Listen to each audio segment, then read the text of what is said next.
चलिए, तो आज हम लोग फिजिक्स का नया चैप्टर स्टार्ट करने जा रहे हैं। वर्क, एनर्जी एंड क्या पावर, कार्य, ऊर्जा और क्या शक्ति। बहुत ही अच्छा और इंटरेस्टिंग चैप्टर्स है।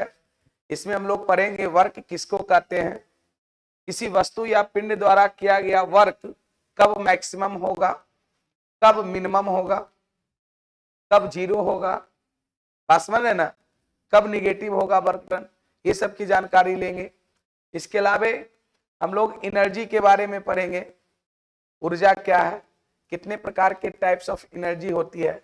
इसी में आपको पढ़ने का है energy conservation, principal of conservation of क्या एनर्जी, ऊर्जा संरक्षण का सिद्धांत, है ना।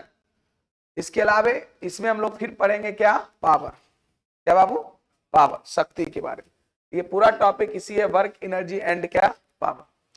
तो ध्यान से हर एक चीजों को समझते जाइएगा। सबसे पहले हम लोग वर्क को डिफाइन करने जा रहे हैं। किसको? वर्क को। देखिए वर्क क्या है, वर्क कहने का मतलब हो गया कार्य। वर्क कहने का मतलब क्या हो गया, कार्य। कार्य किसको कहते हैं? तो जनरली आप कहिए सर काम करने को कार्य कहते हैं, नहीं है ना। हम लोग काम कर रहे हैं तो क्या कर रहे हैं, कार्य कर रहे हैं, वर्क कर रहे हैं। फिजिक्स के भाषा में वर्क का जो डिफिनेशन दिया गया है तो कहता है क्या कि बल और बल के अनुप्रयुक्त बिंदु द्वारा, बल और बल के अनुप्रयुक्त बिंदु मतलब point of action of force, है ना। बल और बल के अनुप्रयुक्त बिंदु द्वारा बल की दिशा में तय की गई दूरी के गुणनफल को हम लोग क्या कहते हैं, कार्य कहते हैं। लिखिए डिफिनेशन, फिर मैं हर एक चीजों को आपको समझाऊंगा। इसका डिफिनेशन मैं लिखा रहा हूं। बल, बल कहने का मतलब फोर्स, बल कहने का मतलब फोर्स, है ना। बल और बल के अनुप्रयुक्त बिंदु, बल और बल के अनुप्रयुक्त, बल और बल के अनुप्रयुक्त बिंदु, बल और बल के अनुप्रयुक्त बिंदु द्वारा बल के दिशा में, बल के दिशा में, दिशा मतलब डायरेक्शन, बल के दिशा में तय की गई दूरी, तय की गई दूरी, तय की गई दूरी के गुणनफल के क्या बाबू, गुणनफल को क्या कहते हैं, कार्य कहते हैं, को कार्य कहते हैं। ये बल का डिफिनेशन हो। बल और बल के अनुप्रयुक्त बिंदु द्वारा बल की दिशा में तय की गई दूरी के गुणनफल को हम लोग क्या कहते हैं, वर्क कहते हैं। याद कीजिए बचपन में हम लोग खिलौना गाड़ी को खींचते थे। खिलौना गाड़ी देखा है ना, है? अब सोच के देखिए थोड़ा सा, मान लिया जाए ये यहां पर m मास का कोई खिलौना गाड़ी है। कितना मास का है, m मास का। ध्यान से देखिएगा तब समझ में आपको आ जाएगा। ये m मास का खिलौना गाड़ी है ना, m मास का खिलौना गाड़ी है। आप इसको खींचते थे F फोर्स लगा के। कितना फोर्स लगा के, F फोर्स लगा के। किससे F फोर्स लगाते थे, हॉरिजॉन्टल से। कितना से, हॉरिजॉन्टल से। ये कितना था, थीटा। समझिएगा ध्यान से, है ना। मान लिया जाए ये कोई खिलौना गाड़ी है, ये कोई खिलौना गाड़ी है, ये इस तरह से है ना। और इसको F फोर्स हॉरिजॉन्टल से थीटा डिग्री पे आप लगाते हैं, ठीक है ना। तो कहता बल और बल के अनुप्रयुक्त बिंदु, बल का अनुप्रयुक्त बिंदु यही हुआ, इसी को हम लोग कहेंगे, है ना। ये जो है ना, ये इसको, ये जो हम लोग दिख रहा है हमको, जहां पर फोर्स पार्टिकल पर लग रहा है, इसी को हम लोग बोलेंगे बल का अनुप्रयुक्त बिंदु। इसको हम लोग क्या बोलेंगे, बल का अनुप्रयुक्त बिंदु। इंग्लिश में बोलेंगे point of action of force. English में क्या बोलेंगे, point of action, action of force. मतलब जिस पॉइंट पर फोर्स लग रहा है, जिस पॉइंट पे फोर्स लग रहा है। बल और बल के अनुप्रयुक्त बिंदु द्वारा बल की दिशा में तय की गई दूरी के गुणनफल को हम लोग क्या कहते हैं, कार्य। मान लेते हैं कि m मास की पार्टिकल पर हॉरिजॉन्टल से थीटा एंगल पर हम लोग कितना फोर्स लगाए हैं, F फोर्स लगाए, जिससे पार्टिकल का हॉरिजॉन्टली डिस्प्लेसमेंट कितना है, S है। हॉरिजॉन्टली डिस्प्लेसमेंट S है। तो वर्क इस बात पे निर्भर करेगा कि इस पार्टिकल का फोर्स के डायरेक्शन में डिस्प्लेसमेंट क्या है, मतलब इस डिस्प्लेसमेंट का फोर्स के डायरेक्शन में कंपोनेंट क्या है। मैं आपको वेक्टर में कंपोनेंट तोड़ने की बात बोला था। इस S का अगर इधर कंपोनेंट कहेगा तो क्या हो जाएगा, S cos थीटा। इसका इधर कंपोनेंट क्या हो जाएगा, cos थीटा। और यही S cos थीटा को अगर गुना हम लोग कर देंगे तो वो क्या हो जाएगा, W के बराबर हो जाएगा। वो किसके बराबर हो जाएगा, W के बराबर। ये यहां पर हो जाएगा कितना, W। यही हुआ बल, और बल के अनुप्रयुक्त बिंदु द्वारा बल की दिशा में तय की गई दूरी के गुणनफल को क्या कहते हैं, कार्य। बात समझ में आया। मतलब फोर्स वर्क को इस बात से कोई मतलब नहीं है कि किस डायरेक्शन में डिस्प्लेसमेंट क्या हुआ है, उसको इस बात से मतलब है कि पार्टिकल पर जिस डायरेक्शन में फोर्स लग रहा है उस डायरेक्शन में डिस्प्लेसमेंट क्या है। अगर जिस डायरेक्शन में पार्टिकल पर फोर्स लग रहा है उस डायरेक्शन में डिस्प्लेसमेंट का मान 0 होगा तो किया गया वर्क डन भी 0। बात समझ में आया। यहां पर मैंने F फोर्स लगाया था हॉरिजॉन्टल से थीटा डिग्री पर, पार्टिकल का डिस्प्लेसमेंट कैसा था, हॉरिजॉन्टल। बचपन में ऐसे खिलौना गाड़ी को खींचता था ना, तो हॉरिजॉन्टल से कुछ एंगल पर तुम फोर्स लगाते थे, पार्टिकल का डिस्प्लेसमेंट किधर होता था, हॉरिजॉन्टल।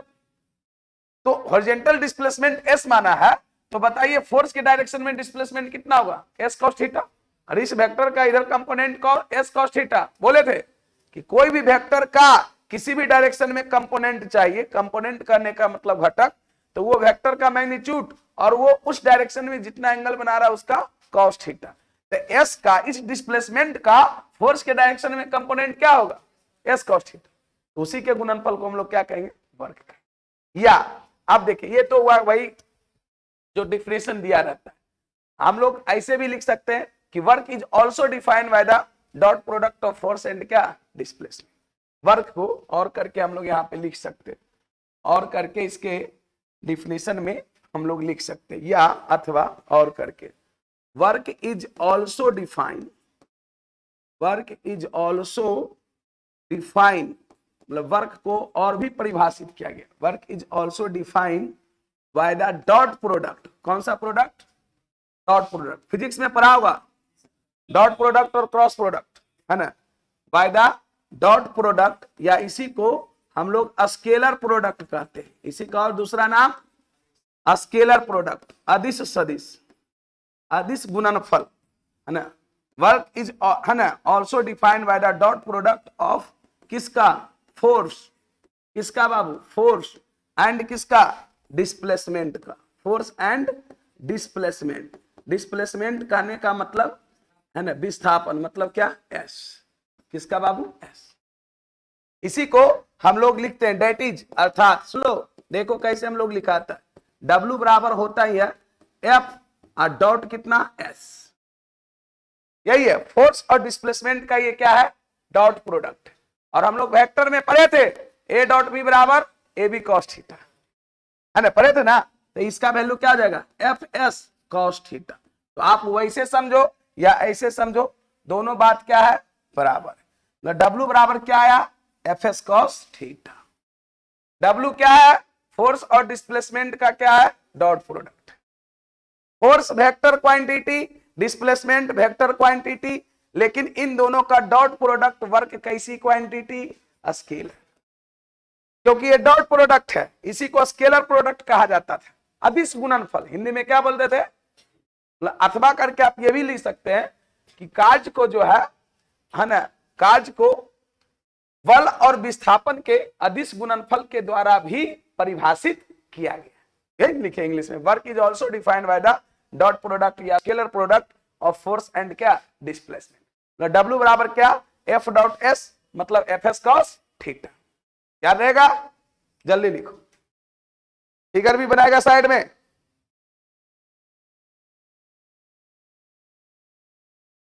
इसीलिए इसको पूरा डिफिनेशन देते हैं, बल और बल के अनुप्रयुक्त बिंदु द्वारा बल की दिशा में तय की गई दूरी के गुणनफल को हम लोग क्या कहते हैं, कार्य कहते हैं, वर्क कहते हैं। या अगर वो डिफिनेशन नहीं तो आप शॉर्टकट में ये बोल सकते हैं कि work is nothing, it is the dot product of force and क्या, डिस्प्लेसमेंट। वर्क कुछ नहीं है, ये फोर्स और डिस्प्लेसमेंट का क्या है, डॉट प्रोडक्ट। मतलब बल और विस्थापन का अदिश गुणनफल है, बल और विस्थापन का अदिश गुणनफल। W बराबर हम लोग लिख सकते हैं F dot S, force vector quantity इसलिए इसमें वेक्टर का साइन दिए, डिस्प्लेसमेंट वेक्टर क्वांटिटी इसलिए वेक्टर का साइन दिए, लेकिन इन दोनों का डॉट प्रोडक्ट वर्क जो आता है स्केलर क्वांटिटी, इसीलिए इस पर कोई वेक्टर का साइन नहीं है। बात समझ में आया? चलिए, तो W बराबर मुझे प्राप्त हो गया क्या बाबू, एफ एस कॉस थीटा, जहां पर थीटा क्या है, थीटा क्या है, एंगल है किसके बीच का, बोलोगे ना, थीटा क्या है, एंगल है किसके बीच का, फोर्स और डिस्प्लेसमेंट के बीच। हम लोग इधर लिख सकते हैं है ना कि वेयर, ऐसे तो दिख ही रहा है क्या, हम लोग नीचे में ऐसे लिख सकते हैं कि वेयर है ना, theta is the angle, theta is the angle, theta angle है किसके, तो बिटवीन द फोर्स एंड क्या, डिस्प्लेसमेंट, फोर्स एंड डिस्प्लेसमेंट। इस फॉर्मूला के नीचे आप लिख सकते हैं कि थीटा जो है फोर्स और डिस्प्लेसमेंट के बीच का एंगल है, या साइड में लिख सकते हैं।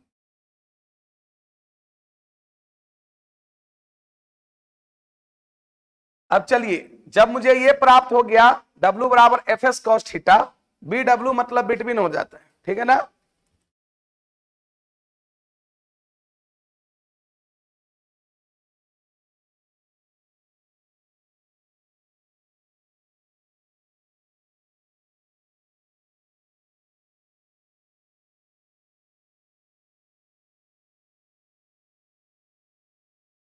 अब हम लोग देखिए क्या करते हैं, इसका एसआई यूनिट निकालते हैं।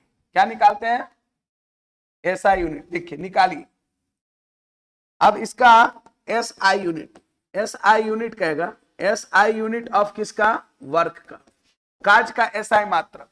तो फोर्स का एसआई यूनिट क्या पर है, न्यूटन, और डिस्प्लेसमेंट का मीटर। क्या कॉस थीटा का कोई यूनिट होगा, नहीं होगा। इसी न्यूटन को हम लोग ऐसे भी लिख सकते हैं, केजी मीटर पर सेकेंड स्क्वायर, मल्टीप्लाई क्या, मीटर। इसको हम लोग ऐसे भी लिख सकते हैं, केजी मीटर स्क्वायर पर सेकेंड स्क्वायर। जनाब इसी को हम लोग बोलते हैं जूल। क्या बोलते हैं, जूल, है ना। सिंबुलाइजेशन में देंगे तो कैपिटल, और अगर पूरा नाम लिखेंगे तो जूल। वर्क का एसआई मात्रक क्या हो गया, जूल। इसका सीजीएस यूनिट की बात करेंगे, कौन सा यूनिट, सीजीएस यूनिट। तो सीजीएस यूनिट ऑफ वर्क है ना, कार्य का सीजीएस यूनिट। तो फोर्स का सीजीएस यूनिट आप लोगों को पढ़ाए थे, डाइन। इसका क्या, सेंटीमीटर। डाइन किसके बराबर था, ग्राम सेंटीमीटर पर सेकेंड स्क्वायर मल्टीप्लाई सेंटीमीटर, ये हो जाएगा ग्राम सेंटीमीटर स्क्वायर पर सेकेंड स्क्वायर। इसी को हम लोग बोलते हैं अर्ग। क्या बोलते हैं, अर्ग। याद रहेगा, वर्क का एसआई यूनिट क्या है, जूल। वर्क का एसआई यूनिट जूल, और सीजीएस यूनिट अर्ग।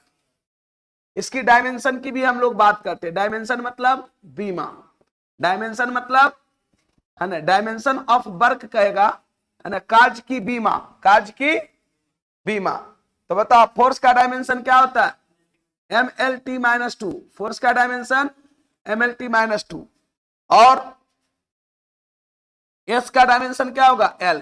क्या कॉस थीटा का कोई डायमेंशन होगा, कॉस थीटा का कोई डायमेंशन होगा भाई, नहीं होगा। हम पढ़ाए थे यूनिट और डायमेंशन में कि जितने भी एंगल्स है और ट्रिग्नोमेट्रिकल फंक्शन, वो डायमेंशन लेस क्वांटिटी है।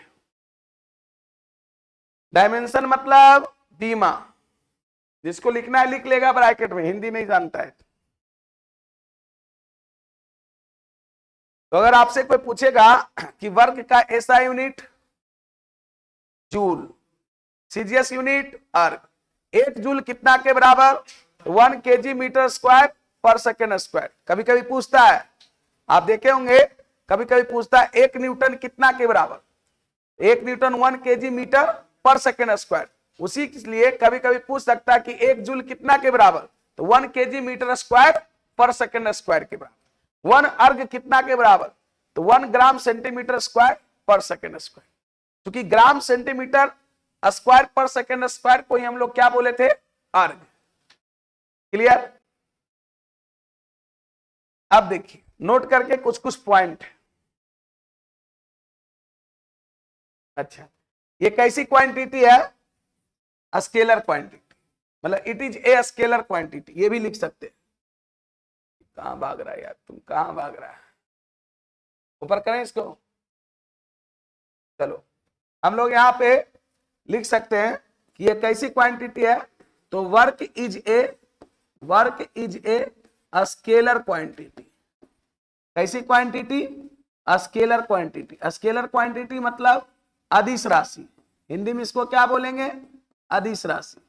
अगर आपको कहेगा कि वर्क कैसी क्वांटिटी है, तो स्केलर क्वांटिटी।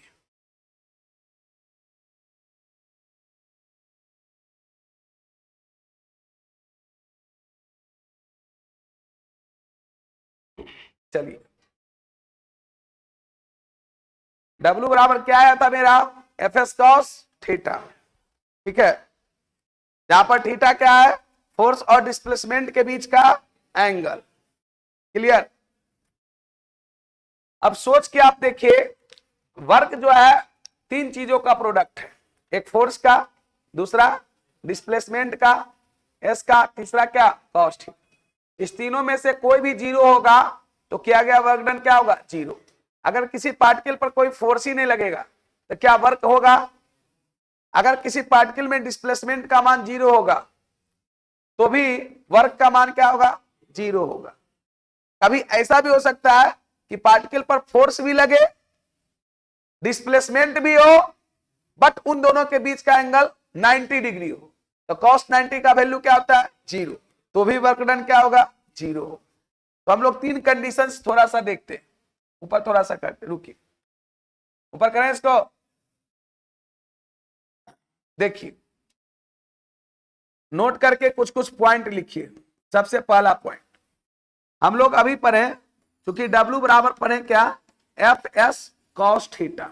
यही पढ़े थे ना? W बराबर क्या पढ़े? F S cos theta. तीन कंडीशंस लेते हैं। केस फर्स्ट में लेते हैं, इफ थीटा का मान कितना? 0 डिग्री। समझिएगा ध्यान से। थीटा का मान 0 डिग्री मतलब क्या? मान लिया जाए हम कहते हैं एम मास का कोई पार्टिकल है, थीटा का मान 0 कब होगा? अब जिस डायरेक्शन में फोर्स लगा, मान लो इस पर फोर्स एफ लगा और पार्टिकल का डायरेक्शन इधर, डिस्प्लेसमेंट इधर है, तो यहां पर थीटा का वैल्यू 0 डिग्री होगा। पार्टिकल में जिस डायरेक्शन में फोर्स लगा उसी डायरेक्शन में डिस्प्लेसमेंट है, दोनों सेम डायरेक्शन में है, तो थीटा का मान क्या है? 0। अगर थीटा का मान 0 डिग्री होगा तो देन यहां पर कॉस थीटा का वैल्यू कितना हो जाएगा? कॉस 0 डिग्री, जिसका वैल्यू कितना? तो इस कंडीशन में किया गया काम, W का मान क्या होगा? सोचिए, W का मान क्या? कॉस 0 का मान 1 ना होता है, कॉस 0 डिग्री 1। इस कंडीशन में W अगर कोई कहेगा तो एफ एस और कॉस थीटा होता है। कॉस थीटा मतलब कितना? 1। मतलब इस कंडीशन में किया गया वर्क डन मैक्सिमम होता है और वो एफ इंटू एस के बराबर होगा। ये बिहार पॉलिटेक्निक में एक बार क्वेश्चन पूछा हुआ है, ये बिहार पॉलिटेक्निक में, कि किसी वस्तु द्वारा किया गया वर्क डन कब मैक्सिमम होता है? जब फोर्स और डिस्प्लेसमेंट के बीच का angle 0 degree, 90 degree, 60 degree, 30 degree, तब क्या होगा? 0 डिग्री। किसी भी वस्तु द्वारा, है ना, या किसी भी वस्तु में किया गया वर्क डन तब मैक्सिमम होगा जब फोर्स और डिस्प्लेसमेंट के बीच का एंगल कितना होगा? 0 डिग्री। बात समझ में आया? चलो ये W मैक्स लिखे हैं, इसीलिए इस कंडीशन में किया गया वर्क मैक्सिमम होता है और वो F इंटू एस के बराबर होता है। केस 2 हम लोग लेते हैं।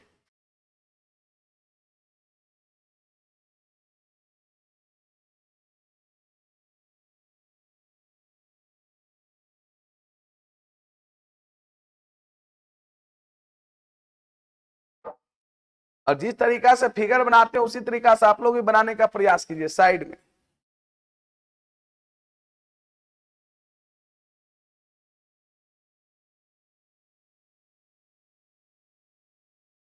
केस 1 समझ में आ गया?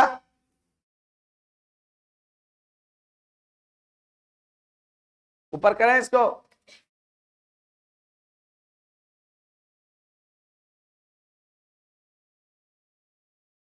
अब देखिए केस 2 लिख लिया जी। केस 2 में हम लोग यहां पे लिखते हैं क्या, कि अगर इफ थीटा का मान 90 डिग्री हो, थीटा का मान क्या हो 90 डिग्री हो। अब आप सोच के देखिए, अगर थीटा का मान 90 डिग्री होगा तो देन कॉस थीटा का वैल्यू क्या होगा, कॉस थीटा का वैल्यू कॉस 90 का वैल्यू आप लोग पढ़े होंगे 0। थीटा का मान 90, जिसे मान लिया जाए हम कहते हैं एम मास की कोई वस्तु है, उस पे नीचे की ओर फोर्स लग रहा है, नीचे की ओर फोर्स, इसका वेट लगेगा ना, फोर्स का डायरेक्शन मान लो नीचे की ओर है, फोर्स का डायरेक्शन किधर है नीचे की ओर, और पार्टिकल का डिस्प्लेसमेंट किधर है आगे की ओर, तो दोनों के बीच का एंगल कितना डिग्री होगा 90 डिग्री होगा या नहीं होगा। तो इस कंडीशंस में किया गया वर्क डन W बराबर हम लोग क्या पढ़े F S cos theta, F S into 0, किया गया वर्क डन क्या होगा 0 होगा। जहां भी फोर्स और डिस्प्लेसमेंट के बीच का एंगल 90 डिग्री होगा वहां पर किया गया वर्क डन क्या होगा 0 होगा। जैसे जनरली कहता है कि फिजिक्स के अनुसार से कूली वर्क नहीं करता है, अरे स्टेशन पर कूली को सामान उठाते हुए देखे हो ना, सामान मान ले जाए सूटकेस को कहां माथा पे उठाएगा या हाथ में लेगा, तो मेरा कहने का मतलब है वो फोर्स किधर लगेगा नीचे की ओर, लेकिन उसका डायरेक्शन डिस्प्लेसमेंट किधर हॉरिजॉन्टल, दोनों के बीच का एंगल 90 डिग्री, तो किया गया वर्क डन क्या होगा 0। कहेगा पैसा कौन बात के लेता है, फिजिकल वर्क करता है, लड़ मत जाना तुम लोग, है ना, फिजिक्स समझाने लगेगा तो अच्छा थोड़ा फिजिक्स समझा दे। मेरा इसे कहने का मतलब कहीं भी फोर्स और डिस्प्लेसमेंट के बीच का एंगल 90 डिग्री होगा तो किया गया वर्क डन क्या होगा 0 होगा। केस 3 देखो, केस 3 में अगर इफ थीटा का मान 180 डिग्री लेते हैं, थीटा का मान कितना 180 डिग्री, तो देन सोच के देखिए कॉस, तो देन कॉस थीटा मतलब कॉस 180 डिग्री, कॉस 180 डिग्री का वैल्यू कितना होता है -1। अब सोचिए, मतलब कहने का मतलब क्या हुआ कि पार्टिकल पर एम मास की वस्तु है, मान लो कोई वस्तु आगे की ओर चल रही एस और फ्रिक्शन फोर्स किधर लगता है पीछे की ओर, ऐसा हो सकता है ना, दोनों पे यहां पर थीटा का मान कितना हो गया, थीटा का मान कितना हो गया 180 डिग्री हो गया, तो -1, तो इस कंडीशन में W का मान क्या होगा बताओ, एफ एस मल्टीप्लाई -1 मतलब W का मान क्या होगा -FS के बराबर होगा, और ये मिनिमम होता है, ये क्या होता है मिनिमम या निगेटिव वर्क डन कह सकते हैं इसको क्या कह सकते हैं, है ना, W मीन कह सकते हैं, वो -FS के क्या होता है बराबर। बोलेगा किसी वस्तु द्वारा किया गया वर्क डन निगेटिव कब होगा, जब फोर्स और डिस्प्लेसमेंट के बीच का एंगल 180 डिग्री है, मतलब जिस डायरेक्शन में पार्टिकल पर फोर्स लगेगा उसके अपोजिट डायरेक्शन में अगर डिस्प्लेसमेंट होगा। अरे कोई वस्तु जैसे कहेगा फ्रिक्शन फोर्स द्वारा किया गया वर्क डन, फ्रिक्शन फोर्स समझता है ना, घर्षण बल, वस्तु आगे जाता है, फ्रिक्शन फोर्स किधर लगता है पीछे की ओर, तो दोनों के बीच का एंगल कितना होगा 180 डिग्री, तो किया गया वर्क डन क्या होगा निगेटिव होगा, और वो -FS के बराबर। मैंने आपको 3 कंडीशन पढ़ाया कि कब किया गया वर्क डन मैक्सिमम होगा, जब फोर्स और डिस्प्लेसमेंट का बीच का एंगल 0 डिग्री, कब किया गया वर्क डन 0 होगा, जब फोर्स और डिस्प्लेसमेंट के बीच का एंगल 90 डिग्री, क्लियर, कब निगेटिव होगा, जब फोर्स और डिस्प्लेसमेंट के बीच का एंगल 180 डिग्री, क्लियर है। चलिए ये नोट का पहला पॉइंट था, और भी कुछ पॉइंट है उसको लिखते।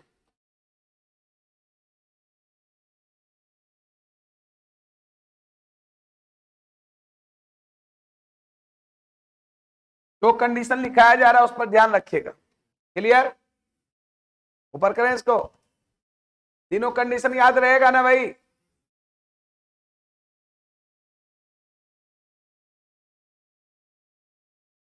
जल्दी करो। अब देखिए हम लोग एक चीज और जा सकते हैं, अभी हम लोग क्या पढ़े कि वर्क का ऐसा यूनिट क्या होता है जूल, सीजीएस यूनिट क्या अर्ग, कभी कभी जूल और अर्ग में रिलेशन पूछता है, जैसे न्यूटन और डाइन में रिलेशन आपको बताए थे, फोर्स का ऐसा यूनिट क्या है, बल का ऐसा मात्रक न्यूटन, सीजीएस मात्रक डाइन, तो 1 न्यूटन में कितना डाइन 10 के पावर 5 डाइन, बताए थे ना, कहीं कहीं क्वेश्चन में भी दे दिया था कितना डाइन का प्रतिरोध बल, तो डाइन को न्यूटन में बदलना जरूरी होता है। उसी प्रकार से 1 जूल में कितना अर्ग होता है, क्या बाबू, हाँ आप लोग रट्टा मारते हैं हम जान रहे हैं, लेकिन देख लीजिए उसको कैसे निकालते हैं।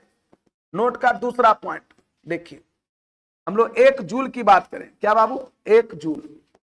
1 जूल अभी कितना के बराबर था, तो हम पढ़े थे 1 kg मीटर स्क्वायर पर सेकेंड स्क्वायर, राइट। अरे इसी को ना 1 जूल बोले थे, है ना। अब थोड़ा सा और देखिए, इसको हम लोग लिख सकते हैं 1 kg मीटर स्क्वायर बटे सेकेंड स्क्वायर। ये 5 का स्क्वायर मत समझना, सेकेंड स्क्वायर।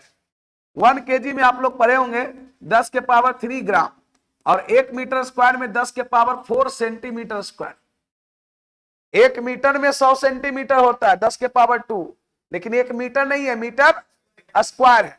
तो 1 वर्ग मीटर में, है ना, 10,000 वर्ग सेंटीमीटर होते हैं, डेट इज 10 के पावर 4, है ना, सेंटीमीटर स्क्वायर। अब बटे कितना, सेकेंड स्क्वायर। अब इसको घातांक के नियम से अगर मैं जोड़ूंगा तो क्या हो जाएगा, बोलो, 10 के पावर कितना, 7 ग्राम सेंटीमीटर स्क्वायर पर सेकेंड स्क्वायर। इसी को हम लोग क्या बोले थे, अर्ग। इसी को हम लोग क्या बोले थे, अर्ग। तो मेरा ये रिलेशन आ गया, इसलिए हम ये रिलेशन याद रख सकते हैं कि 1 जूल बराबर 10 टू दी पावर 7 क्या होता है, अर्ग होता है। 1 जूल बराबर 10 टू दी पावर 7 अर्ग होता है। या कभी कभी, है ना, अर्ग को ही चेंज करने आएगा, तो 1 अर्ग बराबर 10 टू दी पावर -7 जूल। -7 कितना, जूल। कोई दिक्कत, याद रहेगा ना।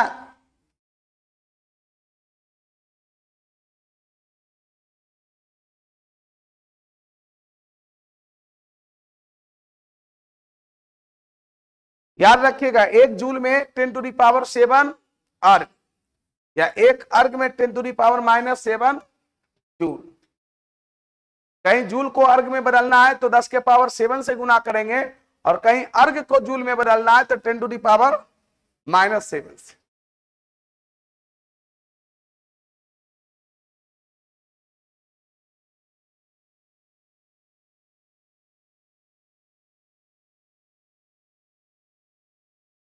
चलिए आगे बढ़े।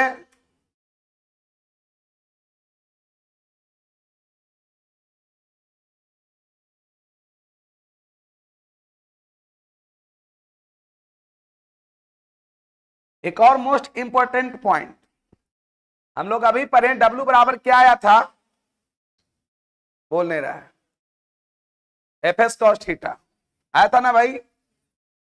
यहां पर देखिए, ध्यान दीजिए, हम लोग W बराबर क्या आया था, FS cos थीटा। मतलब किसी वस्तु द्वारा किया गया कार्य किस किस चीजों पर निर्भर करता है, तो लगाए गए बल पर। फोर्स का मान अगर बढ़ाएंगे तो किया गया वर्क भी क्या होगा, बढ़ेगा। डिस्प्लेसमेंट पे निर्भर करता है, और उस दोनों के एंगल पर कि कैसे फोर्स हम एक्ट कर रहे हैं। क्लियर।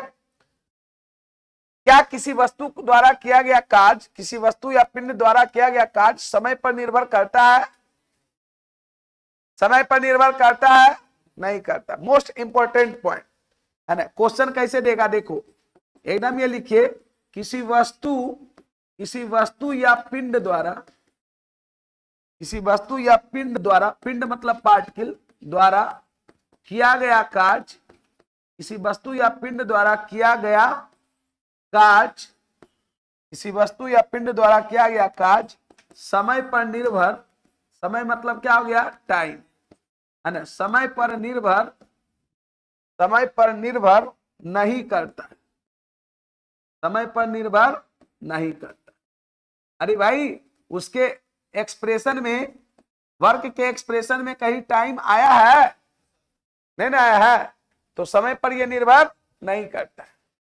जैसे देखिए, कभी कभी क्वेश्चंस आपको देगा ऐसा, आप सोच के देखिए, क्वेश्चन आपके बिहार पॉलिटेक्निक में ही पूछा हुआ क्वेश्चन है कि एक बालक 20 मीटर ऊंची, है ना, 20 मीटर ऊंचाई के सीढ़ी पर एक वस्तु को 5 मिनट में ले जाता है, और दूसरा बालक 10 मिनट में ले जाता है, तो कौन सा बालक ज्यादा कार्य किया।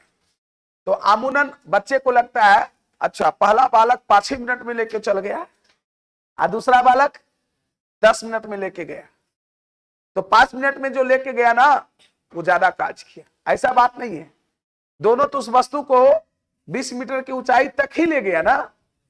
मैं सिंपल सी बात करता हूं, कोई बच्चा यहां से गानी में 5 मिनट में जाता है, और कोई बच्चा यहां से गांधी मैदान जाने में 10 मिनट लगाता है, तो दोनों द्वारा किया गया वर्क डन कहेगा कौन ज्यादा वर्क किया है, तो दोनों समान वर्क किया है, दोनों तो गांधी मैदान गया है, कोई तो ना कि कुर्जी चल गया है, दोनों गांधी मैदान में गया जी। तो दोनों बालक द्वारा किया गया कार्य क्या है, समान। हाँ, किसी वस्तु या पिंड की शक्ति बोलेगा, अब वहां पर बोलेगा कौन सी बालक का पावर ज्यादा है, तो जो जितना कम समय में काम किया, क्योंकि P बराबर होता है W/T। बात समझे? तो कभी कभी बच्चे फंस जाते हैं, इसीलिए मैं आपको ये पॉइंट लिखा हूं, इस पर एकदम विशेष आपको ध्यान देना कि किसी वस्तु या पिंड द्वारा किया गया कार्य समय पर निर्भर नहीं करता। अगर इस कॉन्सेप्ट को आप समझिएगा बढ़िया से, तो उस क्वेश्चन को बनाने में आपको कोई दिक्कत नहीं होगा, और नहीं तो आप सोच लीजिएगा उल्टा, तो मार दीजिएगा, देगा पहला बालक दूसरा बालक ऐसा कुछ, तो आपको अमूनन लगेगा कि जो कम टाइम में काम किया वो ज्यादा किया। नहीं, काम दोनों सेम किया। हाँ, अगर उसकी शक्ति की बात होगी, सामर्थ्य की बात होगी, कैपेसिटी की बात होगी, क्षमता की बात होगी, तो जो जितना कम समय में काम करेगा, है ना, उसकी कैपेसिटी या उसकी शक्ति उतनी क्या होगी, ज्यादा। बात समझ में आया? तो मोस्ट इंपोर्टेंट पॉइंट कि किसी वस्तु या पिंड द्वारा किया गया कार्य समय पर निर्भर नहीं करता। चलिए अब आगे बढ़ते हैं। अब आते हैं एनर्जी के बारे में थोड़ा सा। किसके बारे में? एनर्जी। देखिए हेडिंग लगाइए, ऊर्जा। क्या बाबू? ऊर्जा, एनर्जी। ऊर्जा किसको कहते हैं? तो कार्य करने की क्षमता को ही क्या कहते हैं? ऊर्जा कहते हैं। Doing of capacity of work is called energy. Doing of capacity of work is called क्या? एनर्जी। मतलब आप कह सकते हैं कि किसी वस्तु या पिंड में, किसी वस्तु या पिंड में, देखिए आप कह सकते हैं किसी वस्तु, वस्तु मतलब कोई भी ऑब्जेक्ट हो सकता है, या पिंड, पिंड कहने का मतलब हो गया पार्टिकल। किसी वस्तु या पिंड में, किसी वस्तु या पिंड में जो कार्य करने की, जो कार्य करने की क्षमता होती है, कैपेसिटी होती है, क्षमता होती है, उसे उस वस्तु या पिंड की, उस वस्तु या पिंड की हम लोग क्या कहते हैं? ऊर्जा कहते हैं। उसे उस वस्तु या पिंड की ऊर्जा कहते हैं, एनर्जी कहते हैं। क्या कहते हैं? ऊर्जा कहते हैं। अर्थात हम लोग कह सकते हैं, दैट इज, अर्थात देके आप लिख सकते हैं कि एनर्जी बराबर, एनर्जी कहने का मतलब ऊर्जा, एनर्जी मतलब ऊर्जा, एनर्जी बराबर हो जाएगा, है ना, डूइंग ऑफ कैपेसिटी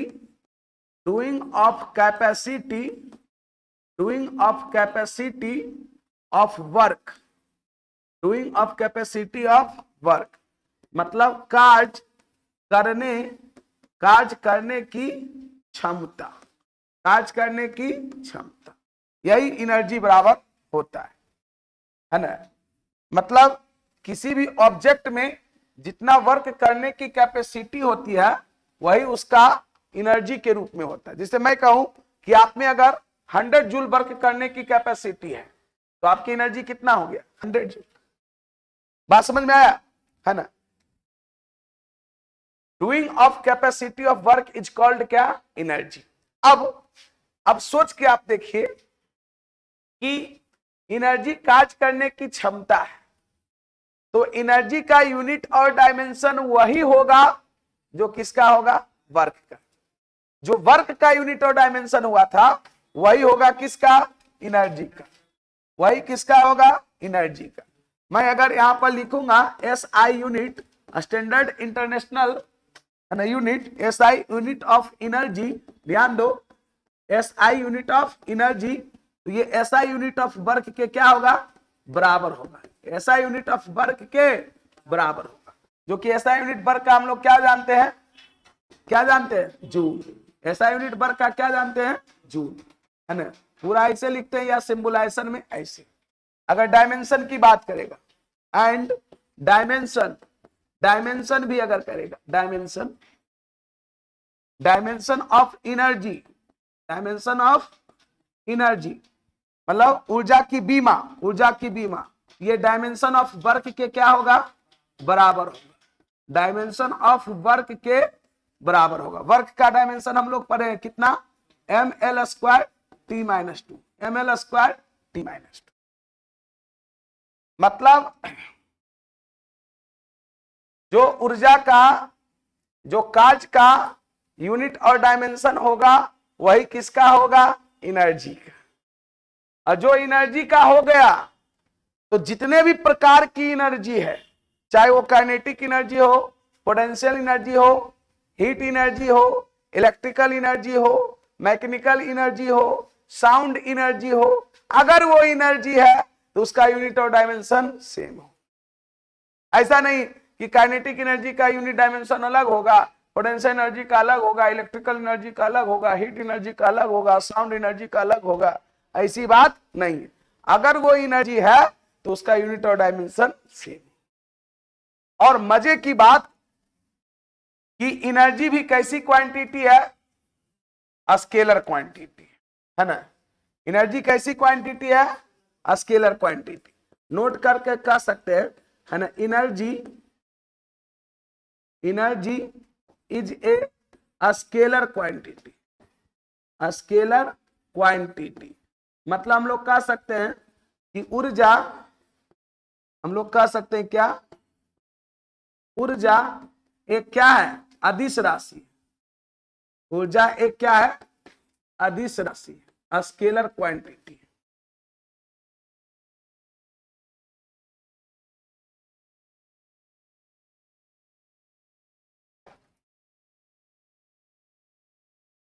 एनर्जी का और भी यूनिट होता है, एनर्जी का और भी यूनिट होता है।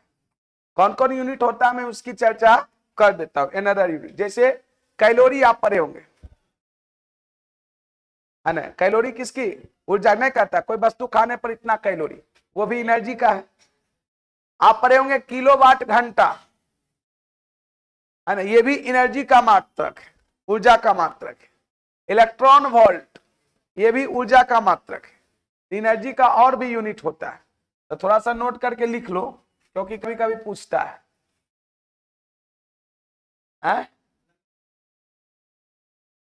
अब देखिए, अब इलेक्ट्रॉन वोल्ट का यूज वहां होगा जहां पर एनर्जी बहुत कम, क्योंकि ऊर्जा का सबसे छोटा मात्रक है। आप किलोवाट घंटा जो कहते हैं ऊर्जा का सबसे बड़ा मात्रक।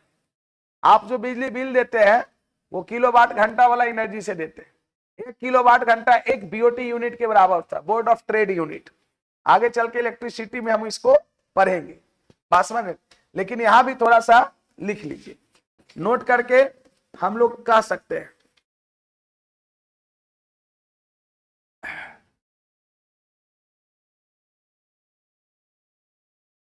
कह सकते हैं ऊर्जा का अन्य मात्रक, ऊर्जा का अन्य मात्रक, और भी मात्रक कौन कौन है, ऊर्जा का अन्य मात्रक कौन बाबू, कैलोरी, कैलोरी है ना, कैलोरी, किलोवाट घंटा, किलोवाट घंटा जिसको KWH बोलते हैं, किलोवाट घंटा, तथा इलेक्ट्रॉन वोल्ट, तथा इलेक्ट्रॉन वोल्ट, तथा इलेक्ट्रॉन वोल्ट, ईवी शॉर्ट में बोलते हैं, इलेक्ट्रॉन वोल्ट होता है। एनर्जी का अन्य मात्रक क्या क्या होता है भाई, कैलोरी, किलोवाट घंटा, इलेक्ट्रॉन वोल्ट। अब कौन कितना के बराबर होता है जरा ये भी लिखो है ना, दैट इज, अर्थात सुनिए, आपको मालूम होनी चाहिए 1 कैलोरी, 1 कैलोरी जो होता है, हाँ 1 कैलोरी जो होता है, कैलोरी, 1 कैलोरी 1 CAL ऐसे लिखता है, 1 कैलोरी ये 4.2 जूल के बराबर होता है। 1 कैलोरी कितना, 4.2 जूल के बराबर होता है। बात समझा। किलो लगा देगा, अगर लगा देगा किलो, 1 किलो कैलोरी, तो किलो तो प्रीफिक्स है ना, किलो क्या है, प्रीफिक्स है 1, देखो ये हो जाएगा है ना, किलो कैलोरी, KCl, KCl मतलब 1 किलो कैलोरी में कितना हो जाएगा 1000 कैलोरी। अरे रुको ना, हड़बड़ा रहा है।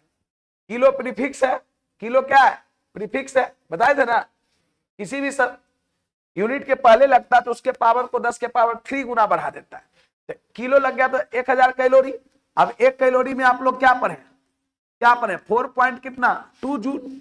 इसको अगर गुना कर देंगे तो हो जाएगा कितना 4200 जूल। कितना हो जाएगा 4200 जूल। तो ये ध्यान में रखिएगा, 1 किलो कैलोरी बराबर 1000 कैलोरी या 4200 जूल। अच्छा, 1 किलोवाट घंटा की बात की है ना, 1 किलोवाट घंटा, 1 किलोवाट है ना, 1 किलोवाट घंटा, ध्यान दीजिएगा KWH लिखते हैं। 1 किलोवाट घंटा जो होता है वो 3.6 गुने 10 के पावर 6 जूल के क्या आता है बराबर आता है। हालांकि ये कुछ नहीं है, 1 किलोवाट, 1 किलोवाट में 1000 वाट, ये कैसे आता है वो भी लिख सकते हैं। और 1 घंटा में 3600 सेकेंड, वाट इंटू सेकेंड को जूल बोलते हैं। आगे चल के पढ़ोगे वैसे करके निकाल दें। जैसे 1 किलोवाट है ना जी, 1 किलोवाट में कितना 1000 वाट, और 1 घंटा में कितना 3600 क्या सेकेंड, ये सेकेंड है एस। इसको मल्टीप्लाई करके तू देख कितना आ जाएगा, 36 पर क्या सुनना 5 सुनना, तो ये इसको 3.6 गुने 10 के पावर 6 लिख सकते हैं। और वाट इंटू कितना सेकेंड, और वाट इंटू सेकेंड को ही क्या बोलते हैं जनाब जूल। ये याद रखिएगा, इसी को हम लोग जूल बोलते हैं। ये वाट है और ये सेकेंड है। वाट इंटू सेकेंड को क्या बोलते हैं जूल। तो आप डायरेक्ट याद रख सकते हैं कि 1 किलोवाट घंटा में 3.6 गुने 10 के पावर 6 जूल होता है। और ये यही 1 किलोवाट घंटा जो होता है एक BOT यूनिट के बराबर होता है, बोर्ड ऑफ ट्रेड यूनिट, जिस यूनिट से हम लोग बिजली बिल देते हैं। नहीं कहता 1 यूनिट बिजली बिल खर्चा कर दिया, एनर्जी कंजप्शन 1 यूनिट, 1 यूनिट मतलब कितना 3.6 गुने 10 के पावर 6 जूल, याद रहेगा। और होता है इलेक्ट्रॉन वोल्ट। देखिए होगा क्या, कभी कभी आपको बदलने आ जाएगा तो ये समझ में आपको आना चाहिए। एक होता है 1 इलेक्ट्रॉन वोल्ट, क्या बाबू 1 इलेक्ट्रॉन वोल्ट, 1 इलेक्ट्रॉन वोल्ट, ये सब ऊर्जा का मात्रक, इसलिए यही लिख देते हैं 1 EV। 1 इलेक्ट्रॉन वोल्ट जो होता है 1.6 गुने 10 टू द पावर -19 जूल के बराबर होता है। जितना 1 इलेक्ट्रॉन पे चार्ज होता है लगभग उतना ही के क्या होता है बराबर होता है, याद रहेगा।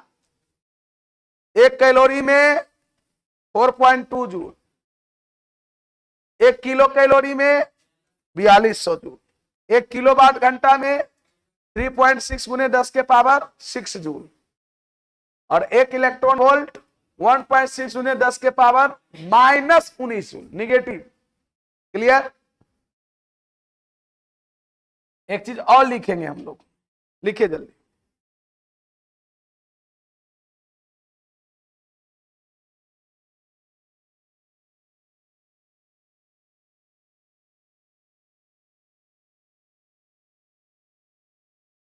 एक एक चीज आप ध्यान से पढ़ते जाइए, आपको सीक्वेंस से हम पढ़ाते जाएंगे, और बस जो पढ़ा रहे हैं उसको ध्यान में रखना है ना।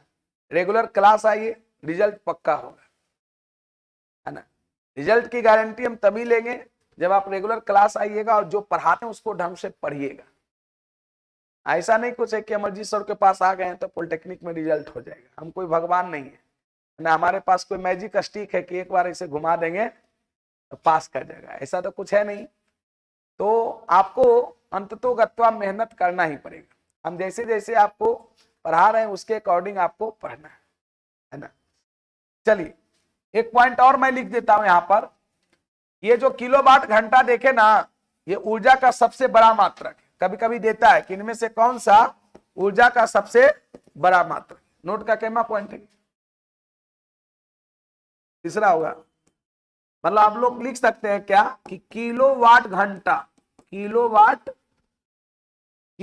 घंटा, इसको सटा के ही लिखता है किलोवाट घंटा, KWH बोलता है शॉर्ट में। किलोवाट घंटा ऊर्जा का सबसे बड़ा मात्रक है, सबसे बिगेस्ट यूनिट है, सबसे ऊर्जा का सबसे बड़ा मात्रक है, बिगेस्ट यूनिट ऑफ एनर्जी मात्रक है। जबकि इलेक्ट्रॉन वोल्ट, जबकि इलेक्ट्रॉन वोल्ट,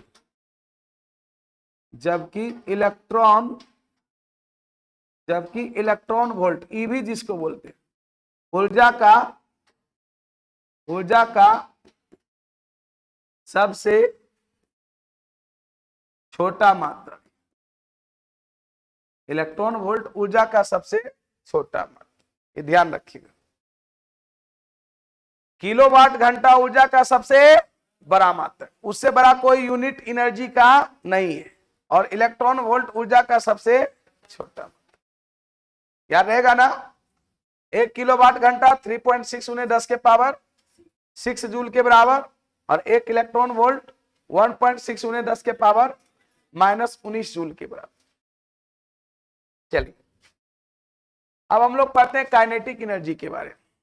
इसके बारे में काइनेटिक एनर्जी पर करें इसको।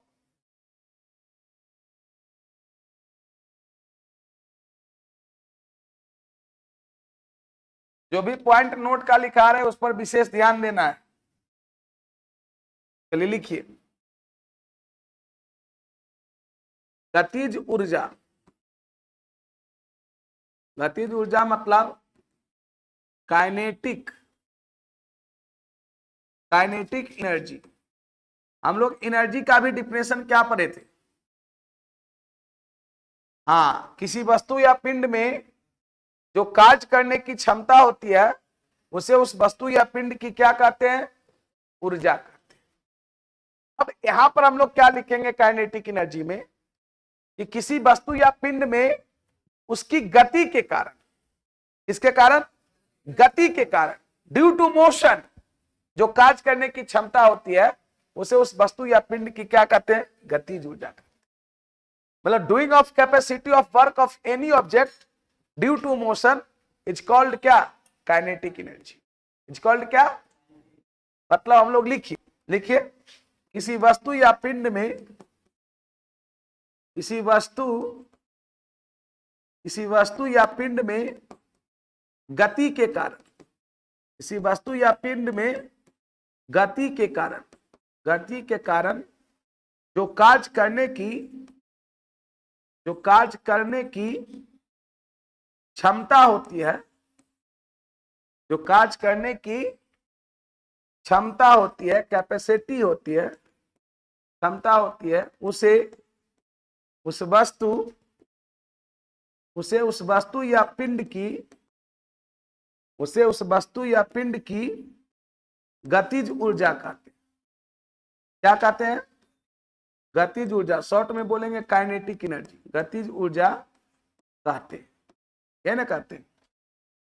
अब देखिए, हम लोग चाहेंगे, आप लोग जानते भी होंगे कि m मास की वस्तु, आप लोग जानते भी होंगे कि m मास की वस्तु अगर v वेलोसिटी से जा रही है उसके काइनेटिक एनर्जी कितना होती है?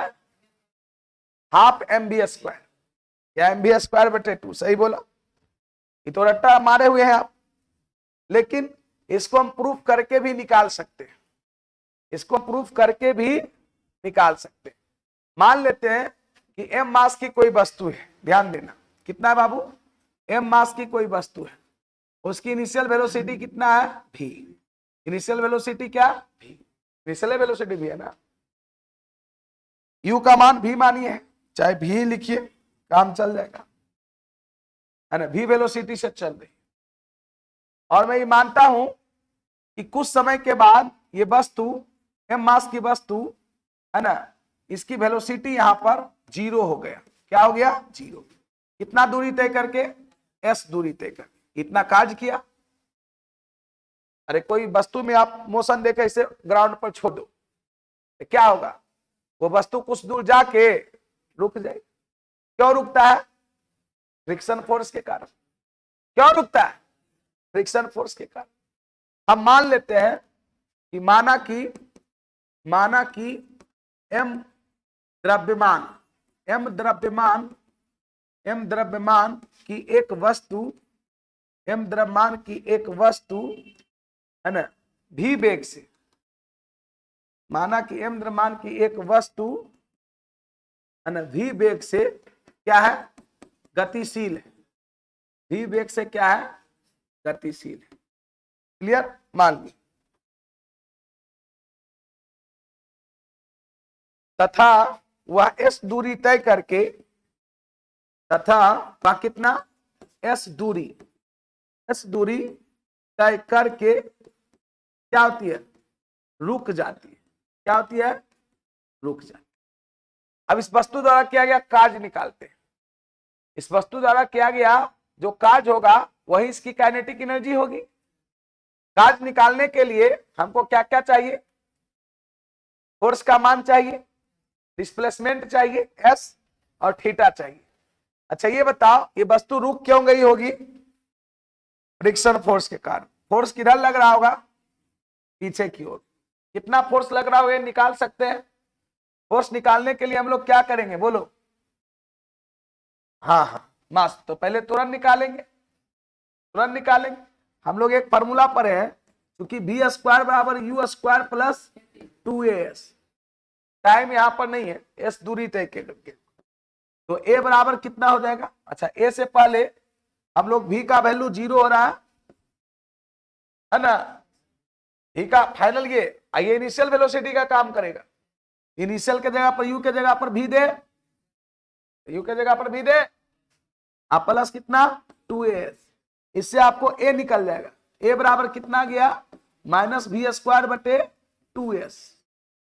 25 मत समझ जाइएगा, ये क्या है 2s, 2 क्या है s।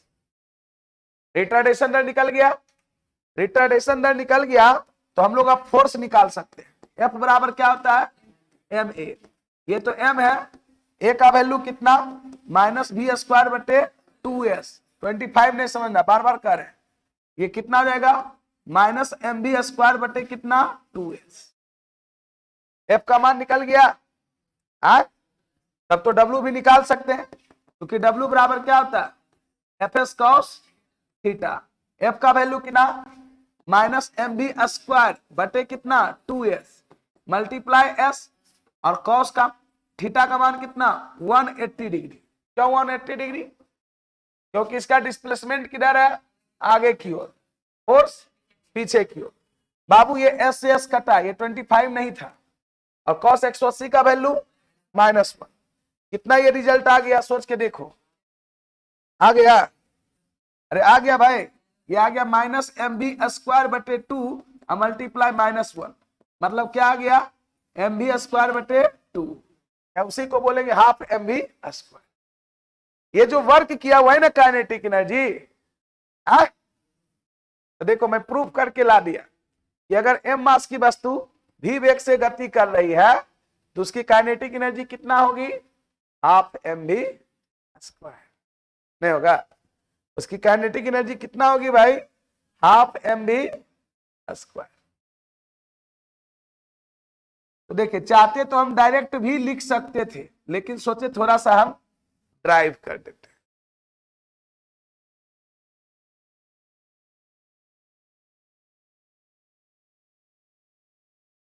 किसी वस्तु या पिंड में उसकी गति के कारण जो कार्य करने की क्षमता होती है उसे उस वस्तु या पिंड की क्या बोलते हैं भाई, गतिज ऊर्जा, काइनेटिक एनर्जी बोलते हैं।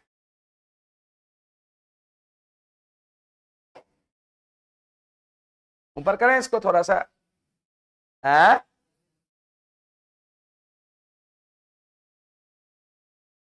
तो इस प्रकार से हम लोग देखें 10, हम लोग लिख सकते हैं इस प्रकार, काइनेटिक एनर्जी बराबर, इस प्रकार हम लोग लिख सकते हैं काइनेटिक एनर्जी, शॉर्ट में हम लोग इसको क्या लिखते हैं के। काइनेटिक एनर्जी बराबर क्या आ गया, हाफ mv स्क्वायर। मतलब अगर m मास की वस्तु v वेलोसिटी से गति कर रहा तो उसकी काइनेटिक एनर्जी कितना हो गया, हाफ mv। क्लियर है, काइनेटिक एनर्जी डायरेक्टली प्रोपोर्शनल हो गया किसके, मास का। काइनेटिक एनर्जी डायरेक्टली प्रोपोर्शनल किसके, मास का। मास अगर दुगना करेंगे तो काइनेटिक एनर्जी दुगना होगा, मास अगर आधा करेंगे तो काइनेटिक एनर्जी आधा होगा।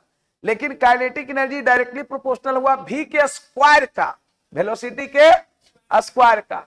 वेलोसिटी अगर दुगना करेंगे तो काइनेटिक एनर्जी 4 गुना। काइनेटिक एनर्जी दोनों पे डिपेंड कर रहा है, मास पर भी और वेलोसिटी पर। ऐसा क्वेश्चन आपको बिहार पॉलिटेक्निक के क्वेश्चन बैंक में बहुत मिलेगा कि किसी वस्तु के द्रव्यमान को दुगना किया जाए, है ना, और वेग को आधा किया जाए। किसी वस्तु के द्रव्यमान को दुगना किया जाए और वेग को आधा किया जाए तो उसकी काइनेटिक एनर्जी क्या होगी। अब आप वही कैसे रहे, अकबका के तुरंत बोल देता है, कौन बोला रे। मास अगर दुगना करेगा तो मास दुगना करने के चलते काइनेटिक एनर्जी दुगना होगा। m के जगह तू 2m रख के देख, लेकिन वेलोसिटी जब आधा देगा, v के जगह पर v/2 रखेगा तो v/2 का स्क्वायर न होगा। तो वेलोसिटी आधा करने के कारण कितना होगा, 1/4 गुना। तो दुगना मल्टीप्लाई 1/4, ओवरऑल कितना होगा 1/2, आधा होगा ना। बात समझा या नहीं समझा। देखो फिजिक्स में अगर पॉसिबिलिटी को नहीं समझेगा तो कुछ नहीं समझेगा, क्योंकि ऐसा क्वेश्चन बहुत देगा, कुछ भी बोल सकता है। कभी मास को दुगना करेगा, वेलोसिटी को आधा करेगा, है ना, कुछ भी कर सकता है, दुगना करेगा 3 गुना 4 गुना। ये सिर्फ डायरेक्टली प्रोपोर्शनल और इनवर्सली प्रोपोर्शनल को समझना बहुत जरूरी है। यहाँ काइनेटिक एनर्जी डायरेक्टली प्रोपोर्शनल है किसके, मास की, और काइनेटिक एनर्जी डायरेक्टली प्रोपोर्शनल है वेलोसिटी के, नहीं, वेलोसिटी के स्क्वायर के। ये समझिए, अगर भी स्क्वायर नहीं रहता, एम भी रहता, तब ठीक था कि मास दुगना किए वेलोसिटी आधा किए तो काइनेटिक एनर्जी क्या, अपरिवर्तित। लेकिन ये वेलोसिटी का क्या है, स्क्वायर। ये सब चीजों को आपको समझना पड़ेगा। चलिए एक चीज और मैं बताता हूं। अभी मैंने आपको बोला कि एनर्जी का यूनिट और डायमेंशन, ऐसा यूनिट और डायमेंशन मैंने निकाल के दिखाया था। वो वर्क के डायमेंशन के क्या आया था, बराबर। आप नहीं है तो इस फॉर्मूला से भी निकाल के देखिए। यहां से भी एसआई यूनिट अगर निकालते हैं, एसआई यूनिट कितना होगा, मास का कितना होगा केजी, इसका कितना मीटर पर सेकेंड का स्क्वायर। क्या हो जाएगा बोलो, ये हो जाएगा केजी मीटर स्क्वायर पर सेकेंड स्क्वायर। यही ना जूल के बराबर था। सेम आया कि नहीं आया। आप नहीं है तो इससे, इस फॉर्मूला से भी निकाल के देखो डायमेंशन का। डायमेंशन मतलब बीमा। मास का डायमेंशन कितना पड़ता है, m, और वेलोसिटी का LT-1, और उस पर क्या करेंगे, स्क्वायर। घातांक का नियम पढ़ाए थे, ये स्क्वायर l पर भी जाएगा और t पर भी जाएगा, तो हो जाएगा m l square t minus कितना 2। क्या सेम आया कि नहीं आया। मैं तो सुन ही बोला, एनर्जी का यूनिट और डायमेंशन वर्क के यूनिट और डायमेंशन के क्या होता है, बराबर होता है। तो जितने भी प्रकार की एनर्जी होगी, चाहे वो काइनेटिक एनर्जी हो, पोटेंशियल एनर्जी हो, इलेक्ट्रिकल एनर्जी हो, सबका यूनिट और डायमेंशन क्या होगा, सेम होगा। चलिए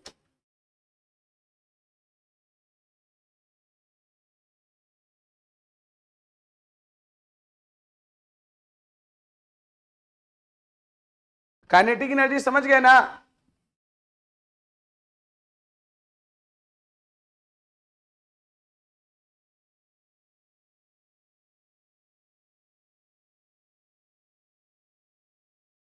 अब मैं एक रिलेशन बताता हूं इसमें भाई, काइनेटिक एनर्जी और मोमेंटम में, और इस रिलेशन पे बहुत सारा क्वेश्चन पूछता है।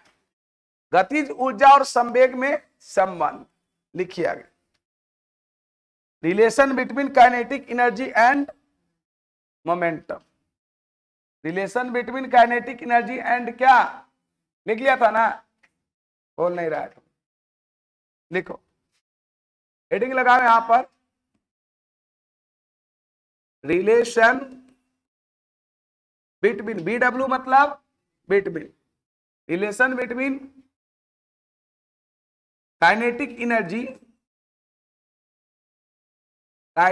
एनर्जी,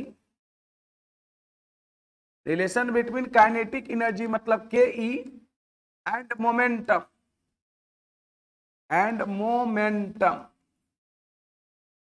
मोमेंटम मतलब पी। मोमेंटम को किससे डिनोट करते हैं? पी से। हिंदी में आप लिख सकते हैं गतिज ऊर्जा, गतिज ऊर्जा मतलब के ई तथा संवेग, गतिज ऊर्जा तथा संवेग के बीच संबंध, गतिज ऊर्जा तथा संवेग के बीच क्या संबंध। चलिए, बहुत ही अच्छा रिलेशन है और इस पर बहुत क्वेश्चंस आपको देता है। काइनेटिक एनर्जी और मोमेंटम के बीच का रिलेशन। देखो, हम लोग पढ़े हैं कि m मास की वस्तु अगर v वेलोसिटी से जा रही है तो याद कीजिए, है ना, अगर m द्रव्यमान की वस्तु v वेलोसिटी से, तो हम लोग पढ़े मोमेंटम, मोमेंटम मोमेंटम p बराबर संवेग बराबर क्या होता है? mv, राइट ना रे?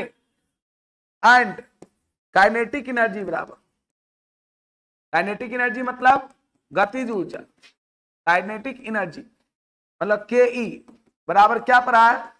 Half M B square. अब देखो थोड़ा सा, अगर हम लोग इसमें क्या करें कि हाफ एम बी स्क्वायर था, है ना, इसमें हम लोग m से ऊपर नीचे क्या कर दें? गुना कर सकते। ऊपर मेरा क्या बना लेगा? एम बी एम स्क्वायर भी स्क्वायर, सही बोला। ऊपर मेरा बना लेगा एम स्क्वायर भी स्क्वायर बटे कितना? 2m। M square B square मतलब एम बी का होल स्क्वायर बटे कितना? 2m। एम बी किसके बराबर? पी के बराबर। पी स्क्वायर बटे कितना? 2m। कितना बराबर? काइनेटिक एनर्जी बराबर।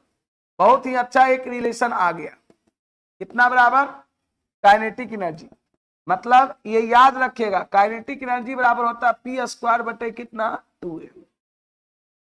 काइनेटिक एनर्जी बराबर पी स्क्वायर बटे, या इसको ऐसे भी याद रखा जा सकता है, या इसको ऐसे भी याद रख सकता है, P बराबर कितना? 2m काइनेटिक एनर्जी का क्या? रूट।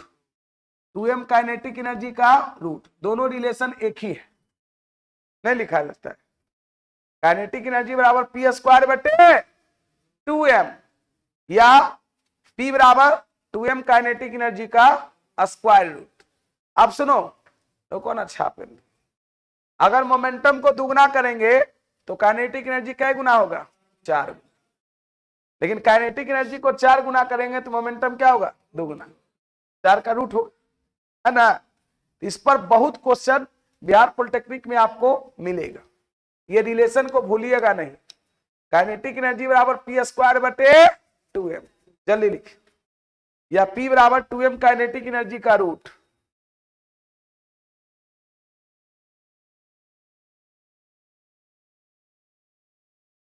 जल्दी कीजिए, इस पर आधारित एक क्वेश्चन देते हैं।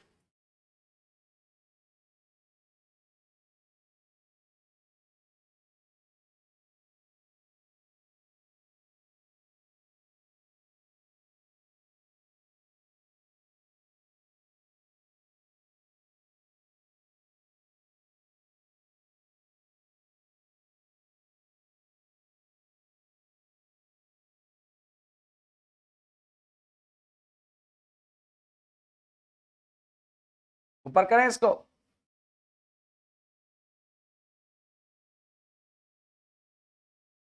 याद रहेगा ना रिलेशन। चलिए क्वेश्चन लिखिए, आपके बुक में भी ऐसा क्वेश्चन दिया हुआ है।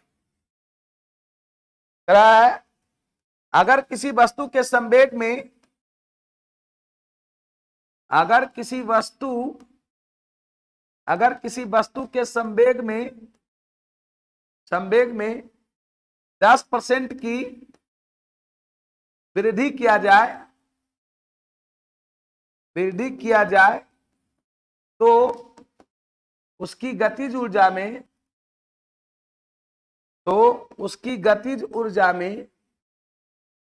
गतिज ऊर्जा मतलब काइनेटिक एनर्जी, तो उसकी गतिज ऊर्जा में कितने प्रतिशत की वृद्धि होगी? कितने प्रतिशत? उसके गतिज ऊर्जा में कितने प्रतिशत की वृद्धि होगी? चलिए बनाइए क्वेश्चन। परसेंटेज भी आपको कल ही पढ़ाए हैं। ऑप्शन क्या देंगे, बना यार, ऑप्शन क्या है? ऑप्शन दे देंगे, कैसे तुम ला देगा ट्रिक से, नहीं है? 20 हो गया।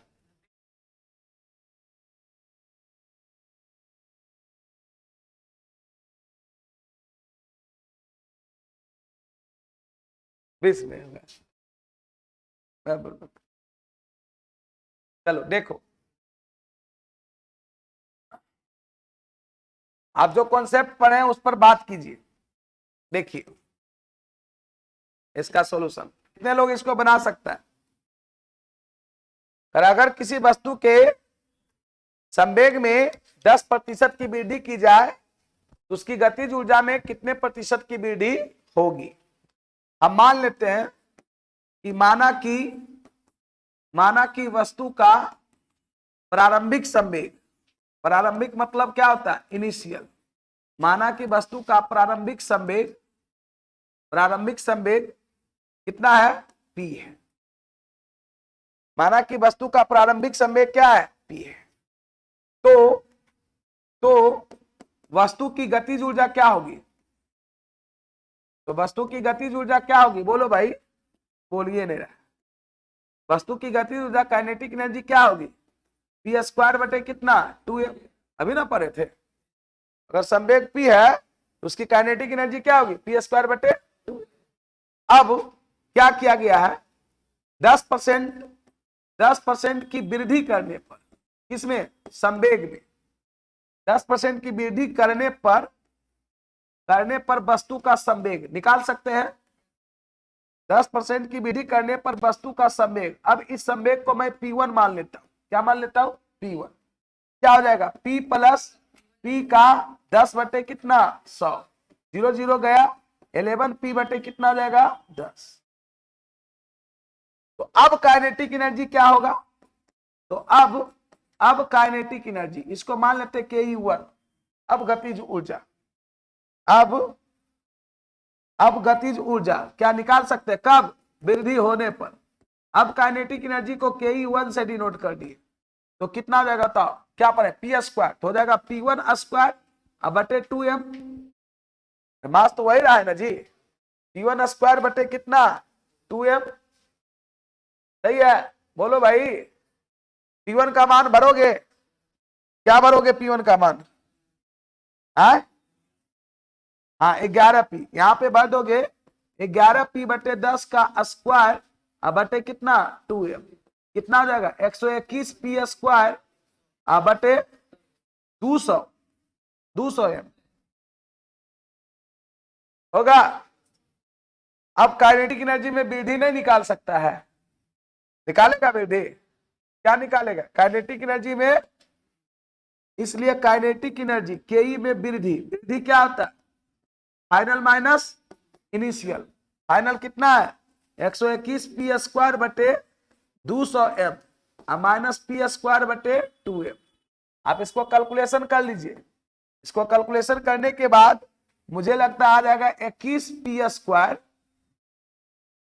बटे कितना? 200m आएगा। अरे एलसीएम 200m में होगा रे, 200m। 21 पी स्क्वायर बटे कितना? 200m।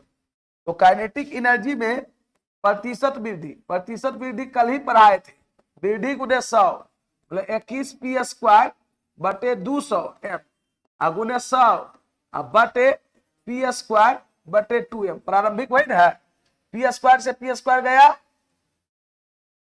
ये 100 इससे गया, m से m गया, 2m से हौच-पौच हो गया। 21% आ गया, आया 21%।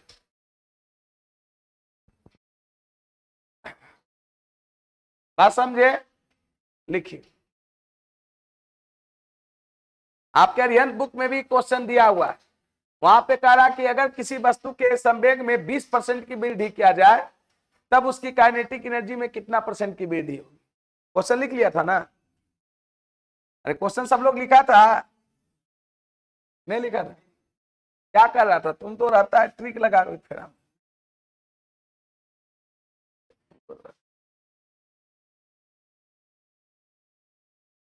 चलो लिखो।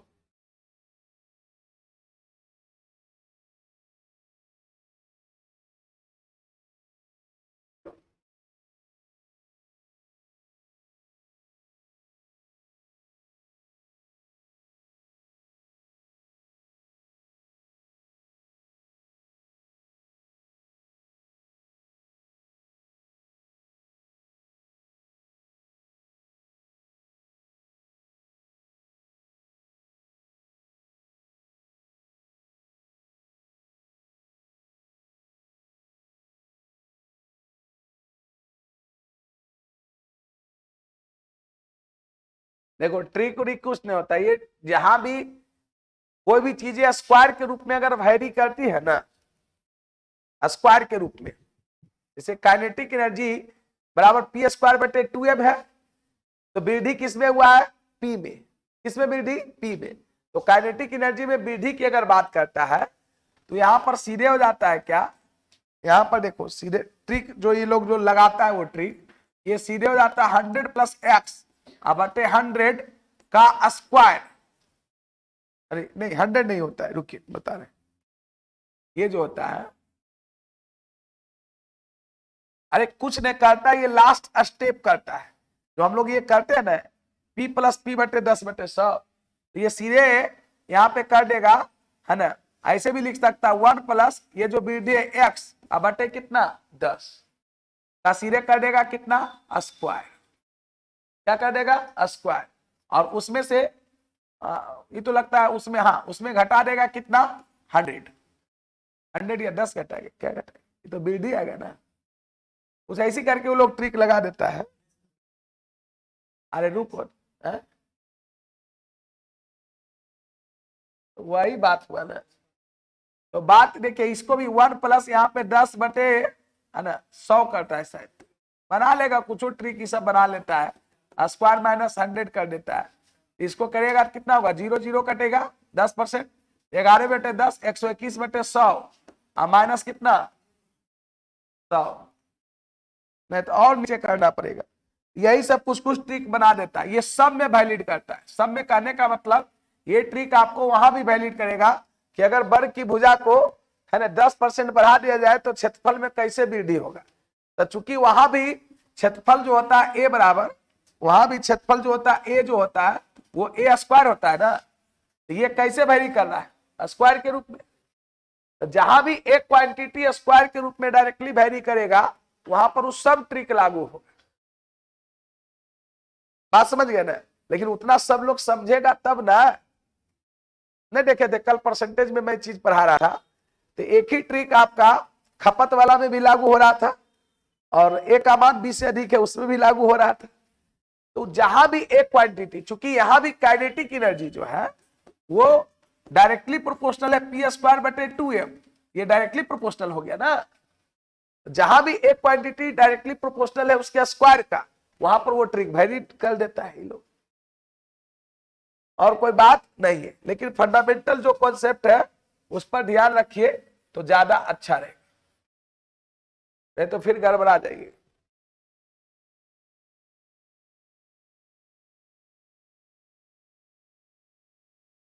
चलिए अब हम लोग पोटेंशियल एनर्जी के बारे में पढ़ते हैं। इसके बारे में पोटेंशियल एनर्जी देखिए,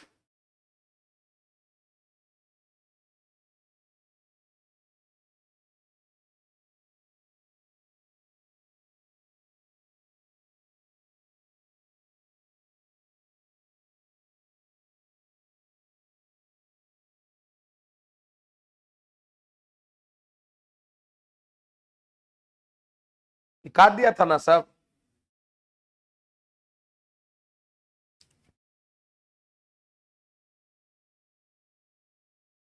चलो ऊपर करते हैं इसको।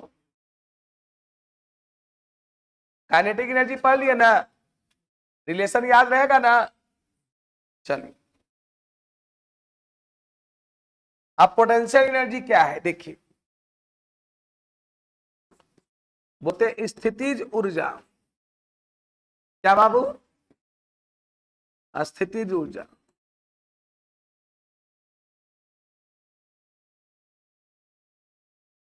ऐसा और नीचे लिखते हैं।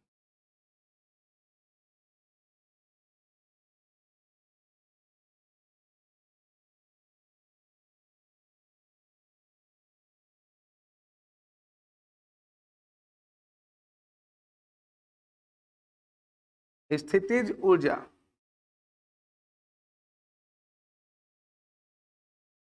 Potential energy.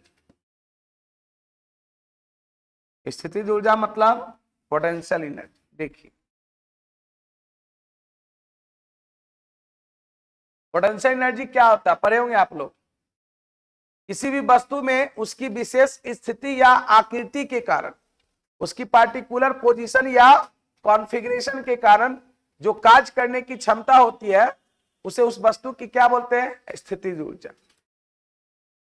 जैसे कहता छत पर बैठे बालक में कौन सी ऊर्जा है, स्थितिज ऊर्जा है ना। बांध के पानी में संचित ऊर्जा स्थितिज ऊर्जा नहीं है।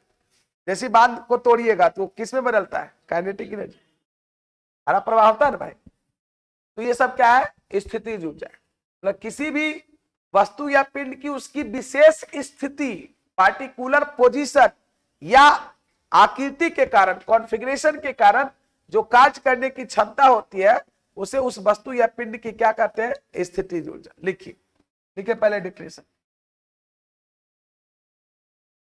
देखिए किसी वस्तु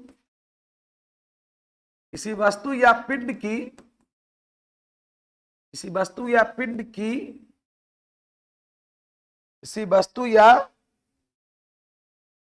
है ना पिंड में लिखिए तो ज्यादा अच्छा। किसी वस्तु या पिंड में उसकी विशेष स्थिति, उसकी विशेष स्थिति, पार्टिकुलर पोजीशन, उसकी विशेष स्थिति या आकृति के कारण,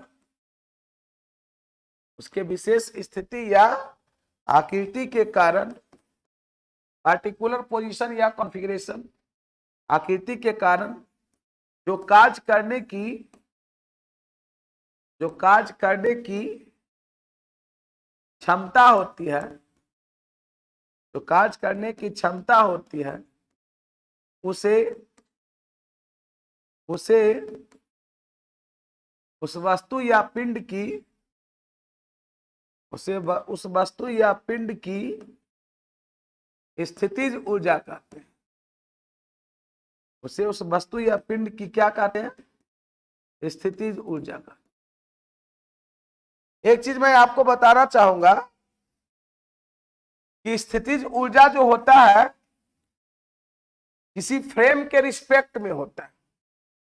मतलब स्थितिज ऊर्जा जो है वो रिलेटिव टर्म है। रिलेटिव टर्म मतलब मैं क्यों कह रहा हूं, देखो जैसे मैं बोला कि छत पर बैठे बालक में स्थितिज ऊर्जा होती है, तो छत पर बैठे बालक में स्थितिज ऊर्जा होगी किसके रिस्पेक्ट में, क्या छत के रिस्पेक्ट में, ग्राउंड के रिस्पेक्ट। क्योंकि ग्राउंड के रिस्पेक्ट में, मतलब पृथ्वी कहिए या धरती के रिस्पेक्ट में, उसमें हाइट है। नहीं बात समझे। अगर मैं यहां खड़ा हूं इस स्टेज पर, क्योंकि हमारी पोटेंशियल एनर्जी इस स्टेज के रिस्पेक्ट में क्या होगी, जीरो होगी, क्योंकि इस स्टेज के रिस्पेक्ट में हमारी हाइट क्या है, जीरो है। लेकिन अगर ग्राउंड के रिस्पेक्ट में कहेगा तो उसमें पोटेंशियल एनर्जी होगी। तो पोटेंशियल एनर्जी रेफरेंस फ्रेम से होता है। मतलब एक ही ऑब्जेक्ट की पोटेंशियल एनर्जी अलग अलग फ्रेम से क्या होगी, अलग अलग। बात समझ में आया। वो निर्भर करेगा कि कहां से पूछ रहा है। इन्हें कि खाली बोल देना कि सर पढ़ाए थे कि छत पर बैठे बालक में स्थितिज ऊर्जा होता है, तो आप बोल देगा कि छत पर बैठे बालक में छत के रिस्पेक्ट में कौन सी ऊर्जा होगी, तो स्थितिज ऊर्जा होगी नहीं, ग्राउंड के रिस्पेक्ट में होगी। आसमान है ना। कहेगा छत पर दौड़ते बालक में कौन सी ऊर्जा है, तो बालक दौड़ रहा है तो गतिज ऊर्जा भी है और स्थितिज ऊर्जा भी है, किसके, ग्राउंड के रिस्पेक्ट में। लेकिन अगर छत के रिस्पेक्ट में कहेगा तो सिर्फ काइनेटिक एनर्जी, क्योंकि छत के रिस्पेक्ट में सिर्फ वेलोसिटी है, हाइट नहीं है। तो मेरा कहने का मतलब कि जितने भी पोटेंशियल एनर्जी जो होता है वो रिफरेंस फ्रेम, मतलब अलग अलग रिफरेंस फ्रेम से क्या होगा, अलग अलग। बात समझ है ना। तो लिखिए जैसे हम लोग कहते हैं कि अगर m मास की वस्तु, कितना बाबू, m मास की वस्तु अगर ग्राउंड से h हाइट पर है, ये ग्राउंड से कितना हाइट पर, h हाइट पर, तो यहां पर इसकी पोटेंशियल एनर्जी होगी कितना, mgh। ये ग्राउंड लेवल है, ये क्या है, ग्राउंड, ये मान लो ये ग्राउंड से, ग्राउंड मतलब पृथ्वी तल जो कहे, ग्राउंड लेवल, ग्राउंड। अर्थात हम लोग यहां पर लिख सकते हैं, देखो इसको भी चाहेंगे तो प्रूफ कर सकते हैं उसी तरीका से, जैसे काइनेटिक एनर्जी को किए उसी प्रकार से इसको भी कर सकते हैं, उतना करने की जरूरत नहीं है। अर्थात स्थितिज ऊर्जा बराबर, स्थितिज ऊर्जा मतलब पोटेंशियल एनर्जी P बराबर जो होता है वो क्या होता है, mgh।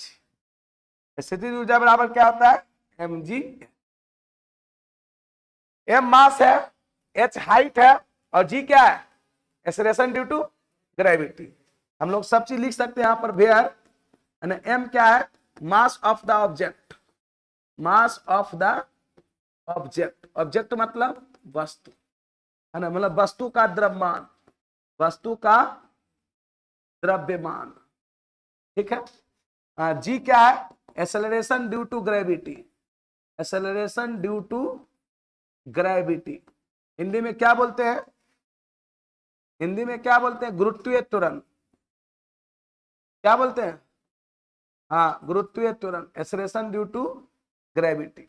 और एच क्या है, हाँ एच क्या है, हाइट। लिख लिया, डेफिनेशन लिखा था, बोलता ही नहीं है। एच क्या है, हाइट। अगर एच की हम लोग बात करेंगे, एच क्या है, तो height, height of the object, height of the object, कहां से, ग्राउंड से, वस्तु की ऊंचाई,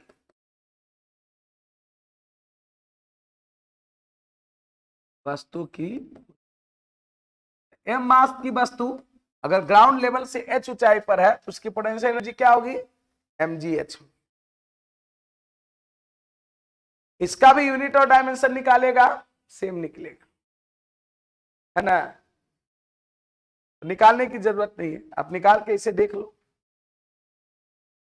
क्या बोल रहे, हमेशा थोड़ा बोलेगा, जिसके रिस्पेक्ट में बोलेगा, अगर नहीं किसी के रिस्पेक्ट में है तो ये अंडरस्टूड माना जाता है, किसके रिस्पेक्ट में, ग्राउंड। जैसे कहता है वेलोसिटी वेक्टर क्वांटिटी है, वेलोसिटी बोले थे ना, किसी भी वस्तु की वेलोसिटी किसी के रिस्पेक्ट में होती है, नहीं किसी के रिस्पेक्ट में तो ग्राउंड के रिस्पेक्ट में, ये अंडरस्टूड है।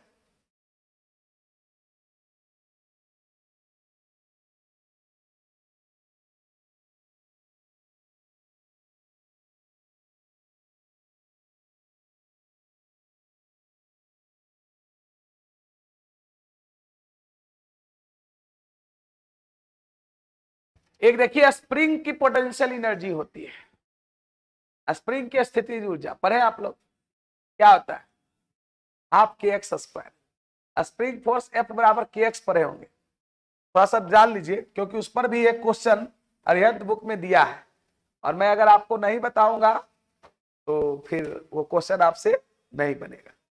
तो स्प्रिंग का कंडीशन थोड़ा सा देख लीजिए, ऊपर करें इसको,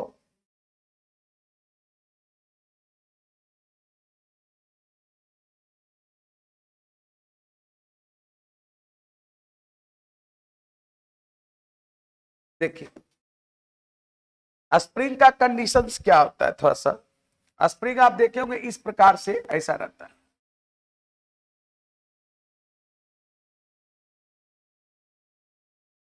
ठीक है ना। यहां पर मान लो इसमें m मास की वस्तु है स्प्रिंग, तो स्प्रिंग फोर्स का जो मान होता है बराबर के एक्स होता है, लिख लिया था ना। अगर इस स्प्रिंग में m मास की वस्तु को लटकाएंगे तो क्या आएगा, इसमें इलोंगेशन आएगा, क्या आएगा, इलोंगेशन। इलोंगेशन मतलब समझता है, खिंचाव, इलोंगेशन मतलब खिंचाव। मान लो m मास की वस्तु लटकाए, ये ऑब्जेक्ट यहां पे आ गया, ऐसा हो सकता है, ये m मास, तो यहां से यहां जो इसमें है ये क्या है, इलोंगेशन है। मान लो x इलोंगेशन, क्या यहां पर नीचे की ओर फोर्स लगता है क्या, mg, स्प्रिंग फोर्स यहां पे लगेगा कितना, f, है ना। तो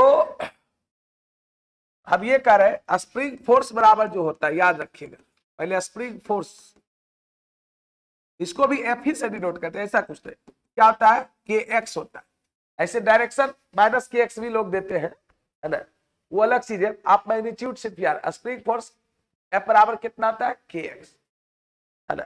and potential energy of spring जो होता है, पोटेंशियल एनर्जी ऑफ स्प्रिंग मतलब स्प्रिंग की स्थितिज ऊर्जा, पोटेंशियल एनर्जी वो होता है हाफ के एक्स स्क्वायर, हाफ के एक्स स्क्वायर वेयर, जहां की के क्या होता है स्प्रिंग कांस्टेंट, वेयर क्या होता है स्प्रिंग कांस्टेंट, के क्या होता है स्प्रिंग कांस्टेंट, मतलब कह सकते हैं स्प्रिंग नियतांक, स्प्रिंग नियतांक अलग अलग, स्प्रिंग का स्प्रिंग कांस्टेंट अलग अलग हो, और एक्स क्या होता है इलोंगेशन,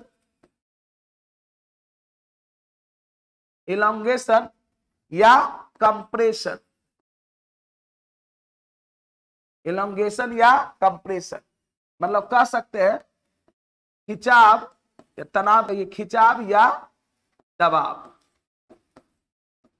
कभी कभी ऐसे दाबते भी ना, इलोंगेशन या क्या कंप्रेशन।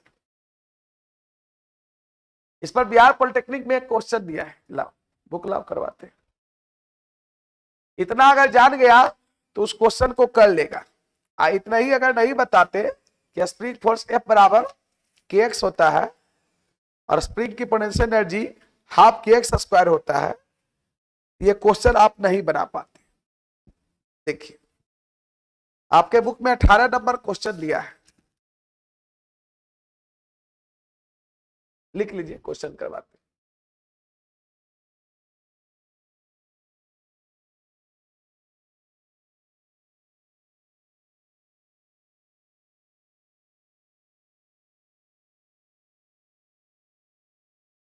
के क्या होता है स्प्रिंग कांस्टेंट, अगर के का कोई यूनिट पूछेगा तो क्या हो जाएगा न्यूटन पर मीटर, नहीं होगा, अरे फोर्स का न्यूटन, एक्स इलोंगेशन मीटर तो न्यूटन पर मीटर, नहीं होगा।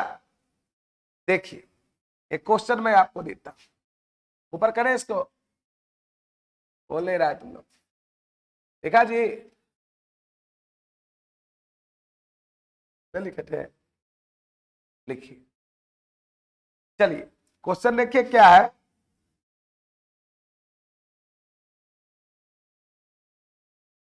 आपके बुक का ही है क्वेश्चन नंबर 18, एक ही क्वेश्चन दिया ही है, लेकिन अगर यही चीज नहीं पढ़ाएंगे तो बच्चे कहेंगे सर ये तो क्वेश्चन बनता ही नहीं है, बता ही नहीं है। 1 किलोग्राम के द्रव्यमान, 1 किलोग्राम, 1 किलोग्राम के द्रव्यमान, 1 किलोग्राम के द्रव्यमान स्प्रिंग से लटका देने पर, स्प्रिंग से लटका देने पर, स्प्रिंग से लटका देने पर 1 सेंटीमीटर का खिंचाव, यही लिखा हुआ, 1 सेंटीमीटर का खिंचाव उत्पन्न होता है, उत्पन्न होता है। तो स्प्रिंग की ऊर्जा है, तो स्प्रिंग की ऊर्जा, तो स्प्रिंग की ऊर्जा होगी, आपसे पूछा है कि स्प्रिंग की ऊर्जा कितनी होगी, ऑप्शन ए में दिया है 0.449 जूल, ऑप्शन बी में दिया है 0.049 जूल, ऑप्शन सी में दिया है 4.9 जूल, और ऑप्शन डी में दिया है 49 जूल। चलिए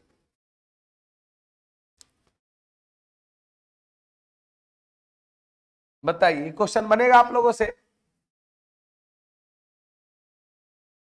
सेम जो अभी पढ़ा उसी तरह फिगर बनाइए, क्वेश्चन बन जाएगा। क्या बोल रहा है 1 किलोग्राम का द्रव्यमान एक स्प्रिंग से लटका देने पर, मान लेते हैं ये स्प्रिंग है, ये क्या है भाई? स्प्रिंग है। इसमें इसका मास दिया है कितना, एम का मास कितना है 1 किलोग्राम, एम बराबर कितना है 1 kg।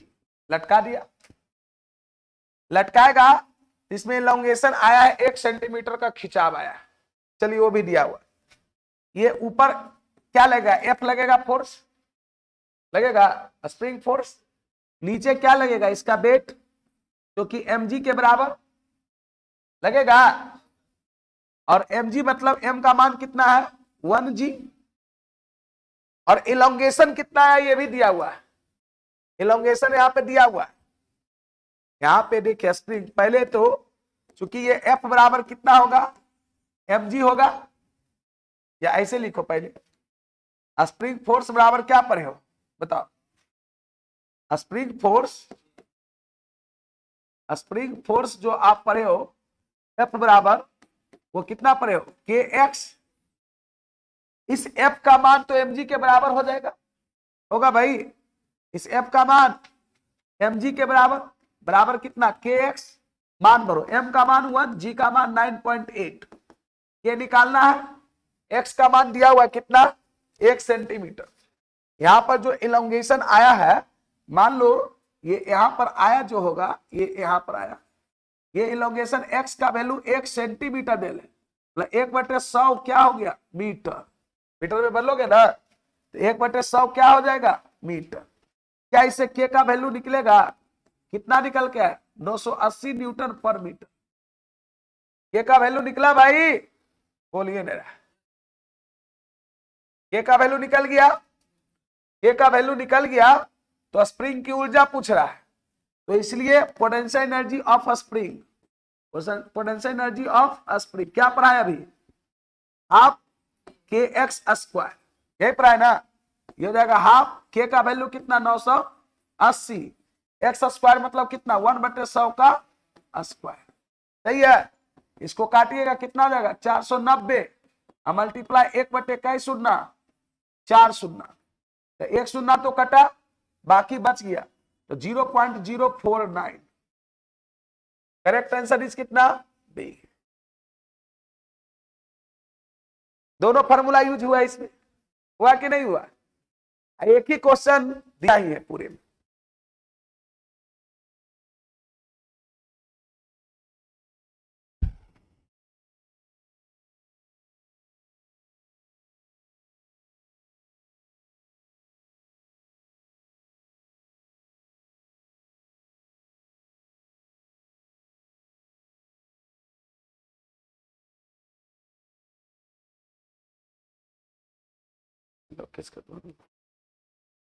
जल्दी करो,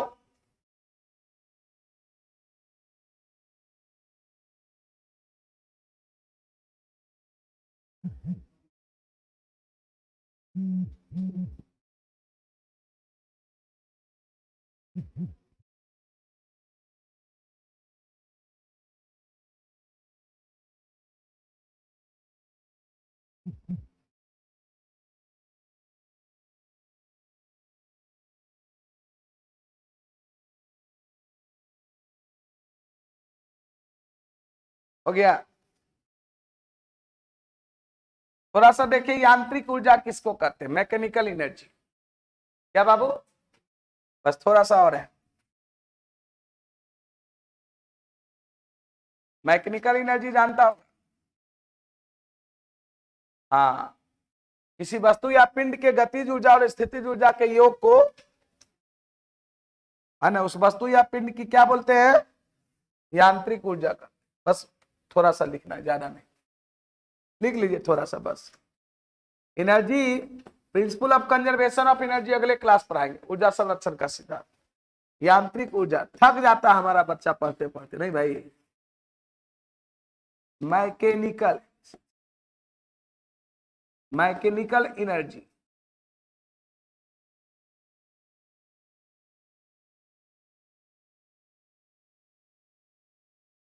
कह सकते किसी वस्तु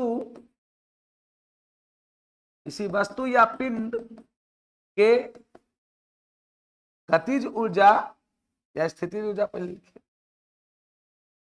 किसी वस्तु या पिंड के स्थितिज ऊर्जा, स्थितिज ऊर्जा मतलब पोटेंशियल एनर्जी, तथा गतिज ऊर्जा, गतिज ऊर्जा मतलब काइनेटिक एनर्जी। किसी वस्तु या पिंड के स्थितिज ऊर्जा तथा गतिज ऊर्जा के योग को ही उस वस्तु या पिंड की क्या कहते हैं, यांत्रिक ऊर्जा कहते हैं, शॉर्ट में एमई बोलते हैं उसको, मैकेनिकल एनर्जी कहते हैं,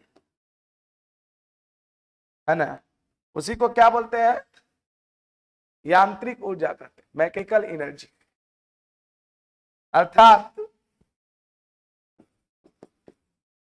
अर्थात हम लोग कह सकते हैं यांत्रिक ऊर्जा बराबर,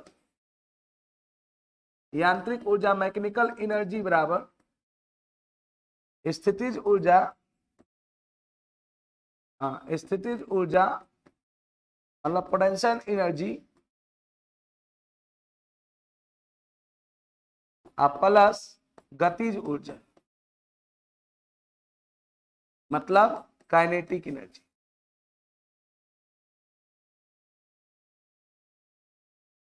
है ना, शॉर्ट में इसको लिख सकते हैं एमई बराबर पीई प्लस क्या के। अभी एक क्लास और इसका चलेगा जिसमें हम लोग पढ़ेंगे principle of conservation of energy, ऊर्जा संरक्षण का सिद्धांत, जो कि आप जानते हैं energy neither be created nor be destroy, it is only transfer from one form to another form. ऊर्जा को ना तो नष्ट किया जा सकता और ना ही उत्पन्न किया जा सकता, सिर्फ उसका एक रूप से दूसरे रूप में रूपांतरण किया जा सकता। और हम लोग देखेंगे कि अगर कोई वस्तु को ऊपर की ओर फेंकते हैं तो कैसे उसमें एनर्जी कंजर्व रहता है, ये पढ़ेंगे। इसके अलावा पढ़ेंगे पावर के बारे में, शक्ति अभी पूरा बचा हुआ है ना, और फिर कुछ क्वेश्चन करेंगे। एक क्लास थोड़ा सा और लग जाएगा। क्लियर? परसेंटेज का पीडीएफ मिल गया था सब लोगों को? ऐसे भी कोई लोग हैं जो परसेंटेज का पीडीएफ नहीं प्राप्त कर पाए? अरे बोलो भाई। प्रगति साइंस क्लासेस पटना के नाम पर टेलीग्राम ग्रुप से आप प्राप्त कर लीजिए, ठीक है। ज्वाइन हो जाइए, प्रगति साइंस क्लासेस पटना के नाम से टेलीग्राम ग्रुप है, उस पर परसेंटेज का पीडीएफ दिया गया है।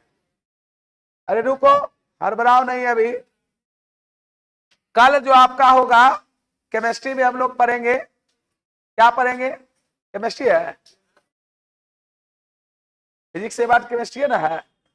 केमिस्ट्री में केमिकल रिएक्शन पढ़ा रहे थे, रासायनिक अभिक्रिया, जिसमें डिफरेंट प्रकार का केमिकल रिएक्शन चल रहा था, वो अगले क्लास हम लोग पूरा कर लेंगे। क्लियर? तो आज की क्लास इतने ही तक।